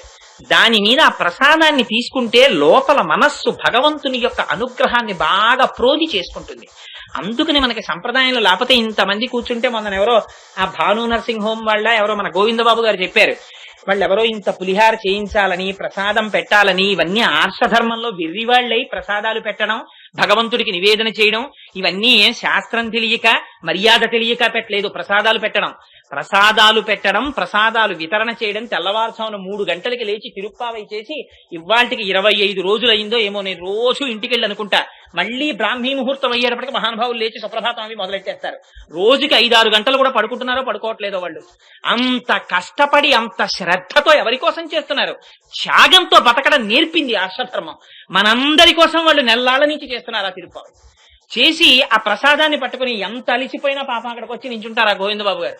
నించుని అందరికీ ఆ ప్రసాదం ఇచ్చి అందరూ ప్రసాదం పుచ్చుకుని వెళ్ళిపోయాక అమ్మయ్య అదే చాలనుకుని ఇంట్లో పెడతారు. ఎందుకంత కష్టపడ్డాం? ఆ భాను నరసింహం వాళ్ళు పులిహార ఇవ్వడం ఎందుకు ఇవ్వడం అంటే, అయ్యో వీళ్ళందరిలో భగవంతుడి అనుగ్రహం మనస్సుగా మారాలి, వీళ్ళందరూ రక్షింపబడాలి ఆయన అనుగ్రహంతో. ఇది వాళ్ళందరి తాపత్రయం, ఇది త్యాగం, ఇది భగవంతుని యొక్క బుద్ధిని అలవరచడం. దీనికోసం బతికింది ఆర్ష సమాజం, దీనికోసం బతికింది ఆర్షధర్మం, ఇది నేర్పింది. అందుకని ఇంతుంటే తీసుకెళ్లి అక్కడ ఇచ్చామండి, ప్రసాదంగా నలుగురికి పంచిపెట్టండి. తిరుమల వెడితే లడ్డూలు ఇస్తారు. అబ్బా తిరుమల లడ్డు ఎంత బాగుంటుందో అంటాడు. 2 లడ్డూలు ఇచ్చారు, వాడు తినడు. అమ్మో తిరుమల లడ్డు ఇన్నాళ్ళకి దొరికింది, ఎవరికి పెట్టకండి, తినేది తింటారా? ఇంటికి తీసుకొచ్చి ఏమండి ప్రసాదం తెచ్చాను నలుగురికి పంచి పెడతారు. మధురమైనది ఏది దొరికినా 10 మందితో కలిసి పంచుకు తినడం నేర్పింది. అదే తిరుప్పావై. తానొక్కడు అనుభవించకుండా 10 మందితో అనుభవించడం. అందుకని ఇదిగో ఇటువంటిది ఉందే, దీనికి సౌకుమార్యం అని పేరు. ఇదిగో ఈ 3 లక్షణములు ఉన్నది అమ్మవారి ఎర్రతామర వంటి చెయ్య. అటువంటి చేతిని దర్శనం చేస్తే అటువంటి లక్షణములు అబ్బుతాయిట. అందుకని అమ్మా మేము తీసుకోగలమా ఈ అహంకార మమకారములనేటటువంటి తలుపులు దగ్గరికి వేసుకుని దేహాత్మాభిమానం అనేటటువంటి గడియ పడిపోయింది. దీన్ని మేం తీసుకోగలమా అమ్మా? నువ్వు రావాలి, వచ్చి ఆ గడియ ఇలా తీయాలి. తీసినప్పుడు ఎలా తీయాలి? కేవలం ఇలా తీయడం కాదు, నువ్వు అలా తీసేటప్పుడు నీ చేతి గాజులు గల్లు అనాలి. మొట్టమొదట మాకు ఆ చేతి గాజుల గల్లు చెవిలో పడాలి. ఆ చేతి గాజులు ఇలా పెట్టుకుని నువ్వు తలుపు తీయకూడదు, అవి ఇలా ఉండాలి. ఉండి తీసినప్పుడు ఆ గల్లు మా చెవిలో పడాలి. ఏమిటో తెలుసా అండి ఈ గల్లు భగవంతుని యొక్క అపారమైనటువంటి వాత్సల్యం. ఎందుకు వచ్చింది ఆవిడ లేచి? ఎందుకు నడిచొచ్చి తలుపు తీసింది అంటే, వాత్సల్యము అంటే అవతల వారిలో ఉన్నటువంటి గుణదోషములను విచారించక, నువ్వు పాపం చేశావా, నువ్వు పుణ్యం చేశావా, అసలు ఇవేమీ అడగడి. ఒక్కసారి భగవానుడి దగ్గరికి వెళ్లి ఇలా నిలబడితే, అందుకే భగవంతుడితో పోల్చడానికి కిష్కింధకాండలో వాల్మీకి మహర్షి ఒక్కటే ఉపమానం చెప్పారు. నివాస వృక్ష సాధూనాం ఆపన్నానాం పరాగతి ఆర్తానాం సంశ్రయశ్చైవ యశిశ్చైక భాజనం.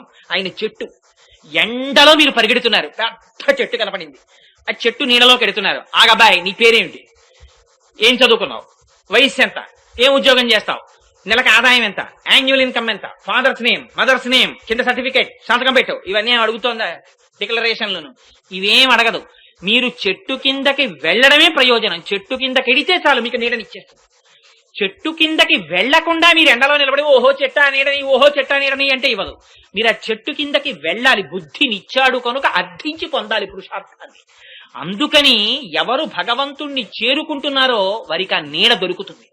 అందుకని అమ్మా నువ్వే వచ్చి ఆ చేతుల గాజులు గల్లు మనాలి, అంటే నీ వాత్సల్యమును మేము దర్శించాలి. అలా మాకు అడ్డుపడిపోయినటువంటి ఈ అహంకారం పోయేటట్టుగా ఆ గడియ తీస్తే, ఆ తలుపులు తీస్తే, అప్పుడు మేము ఆ శ్రీకృష్ణ పరమాత్మ యొక్క దర్శనాన్ని చేస్తాం. అట్లా మాకు దర్శనమివ్వడానికి నీ కారుణ్యం తప్ప మాకేముందమ్మా? నీ కారుణ్యంతో నువ్వు అమ్మవి కదా. పిల్లలు ఇంత బెంగ పెట్టుకుని పైన నించుంటే నువ్వు పడుకోగలవా? పిల్లలు బయట వానలో తడిసిపోతూ అమ్మా అమ్మా అమ్మా అమ్మా నాన్నగారండి అని తలుపులు కొడుతుంటే భర్తతో కలిసి హాయిగా తలుపులేసుకుని దుప్పటి కప్పుకుని వెచ్చగా పడుకుని అమ్మా బా ఇప్పుడు రాలేమే, వెచ్చగా ఉంది, చలిగాలి నాకు పడదు, పరిచయం పడుతుంది, ఉండండి రేపు పొద్దున తీస్తాను తలుపు అంటుందా అమ్మా? అనదే. తాను ఒకవేళ తడిసిపోయినా, చలిగాలి పడకపోయినా, ఎంత ఉపద్రవమే వచ్చినా తాను లేచి నడిచి గబగబా వెళ్ళకూడదు. అటువంటి పరిస్థితి నీది కాదని డాక్టరే చెప్పినా తలుపులు పిల్లలు గబగబా కొడుతుంటే ఉండలేక తల్లి గబగబా వెళ్లి తలుపు తీయదు. అది కదు తల్లితనం. అలాంటిది అమ్మా నువ్వు రాకుండా ఉంటావా? మేమింత ఆర్తితో పిలుస్తున్నామే, నువ్వు కాకపోతే ఎవరమ్మా మాకు భగవద్ దర్శనం చేయించగలిగిన వాళ్ళు? అందుకని వచ్చి నీ వాత్సల్యపు గల్లు వినపడేటట్టుగా తలుపులు తీసి ఇలా తలుపులు తీసి అదిగో స్వామి చూడండి నువ్వంటే ఆనాడు కదమ్మా మేము కడుపు నిండిపోయేటట్టుగా స్వామి దర్శనం చేస్తాం, మా ఎందటువంటి వాత్సల్యం ప్రకటించవా, మాకు దర్శనం ఇవ్వవా అని అడిగితే అమ్మ దర్శనం ఇవ్వకుండా ఉంటుందా? తెల్లవారేటప్పటికి కూడి అనుభవించేటట్టు కూడారై పాశురం చేస్తోంది. 18లో ఉంటే తెల్లవారేటప్పటికి ఒక్క గంతులో కూడారైకి తీసుకెళ్తోంది. ఇది గదు అనుగ్రహం అంటే. అందుకని ఇదిట రామానుజాచార్యుల వారు ప్రతిరోజు ఈ 30 పాశురాలు మనసులో చదువుకుంటూ భిక్షకెళ్లేవారట ఇళ్ల ముందు. విడుతుంటే ఒక రోజున ఆయన ఈ 18వ పాశురం దగ్గరికి వచ్చేటప్పటికి దాన్ని చదువుకుంటూ సంతోషంగా అమ్మవారి చేతి గాజుల గల్లును ఊహించుకుంటూ తమ గురువులైనటువంటి వారి ఇంటి ముందుకి వెళ్ళారట. వెళ్ళి ఈ పాశురం చదువుతుంటే తన శిష్యుడి యొక్క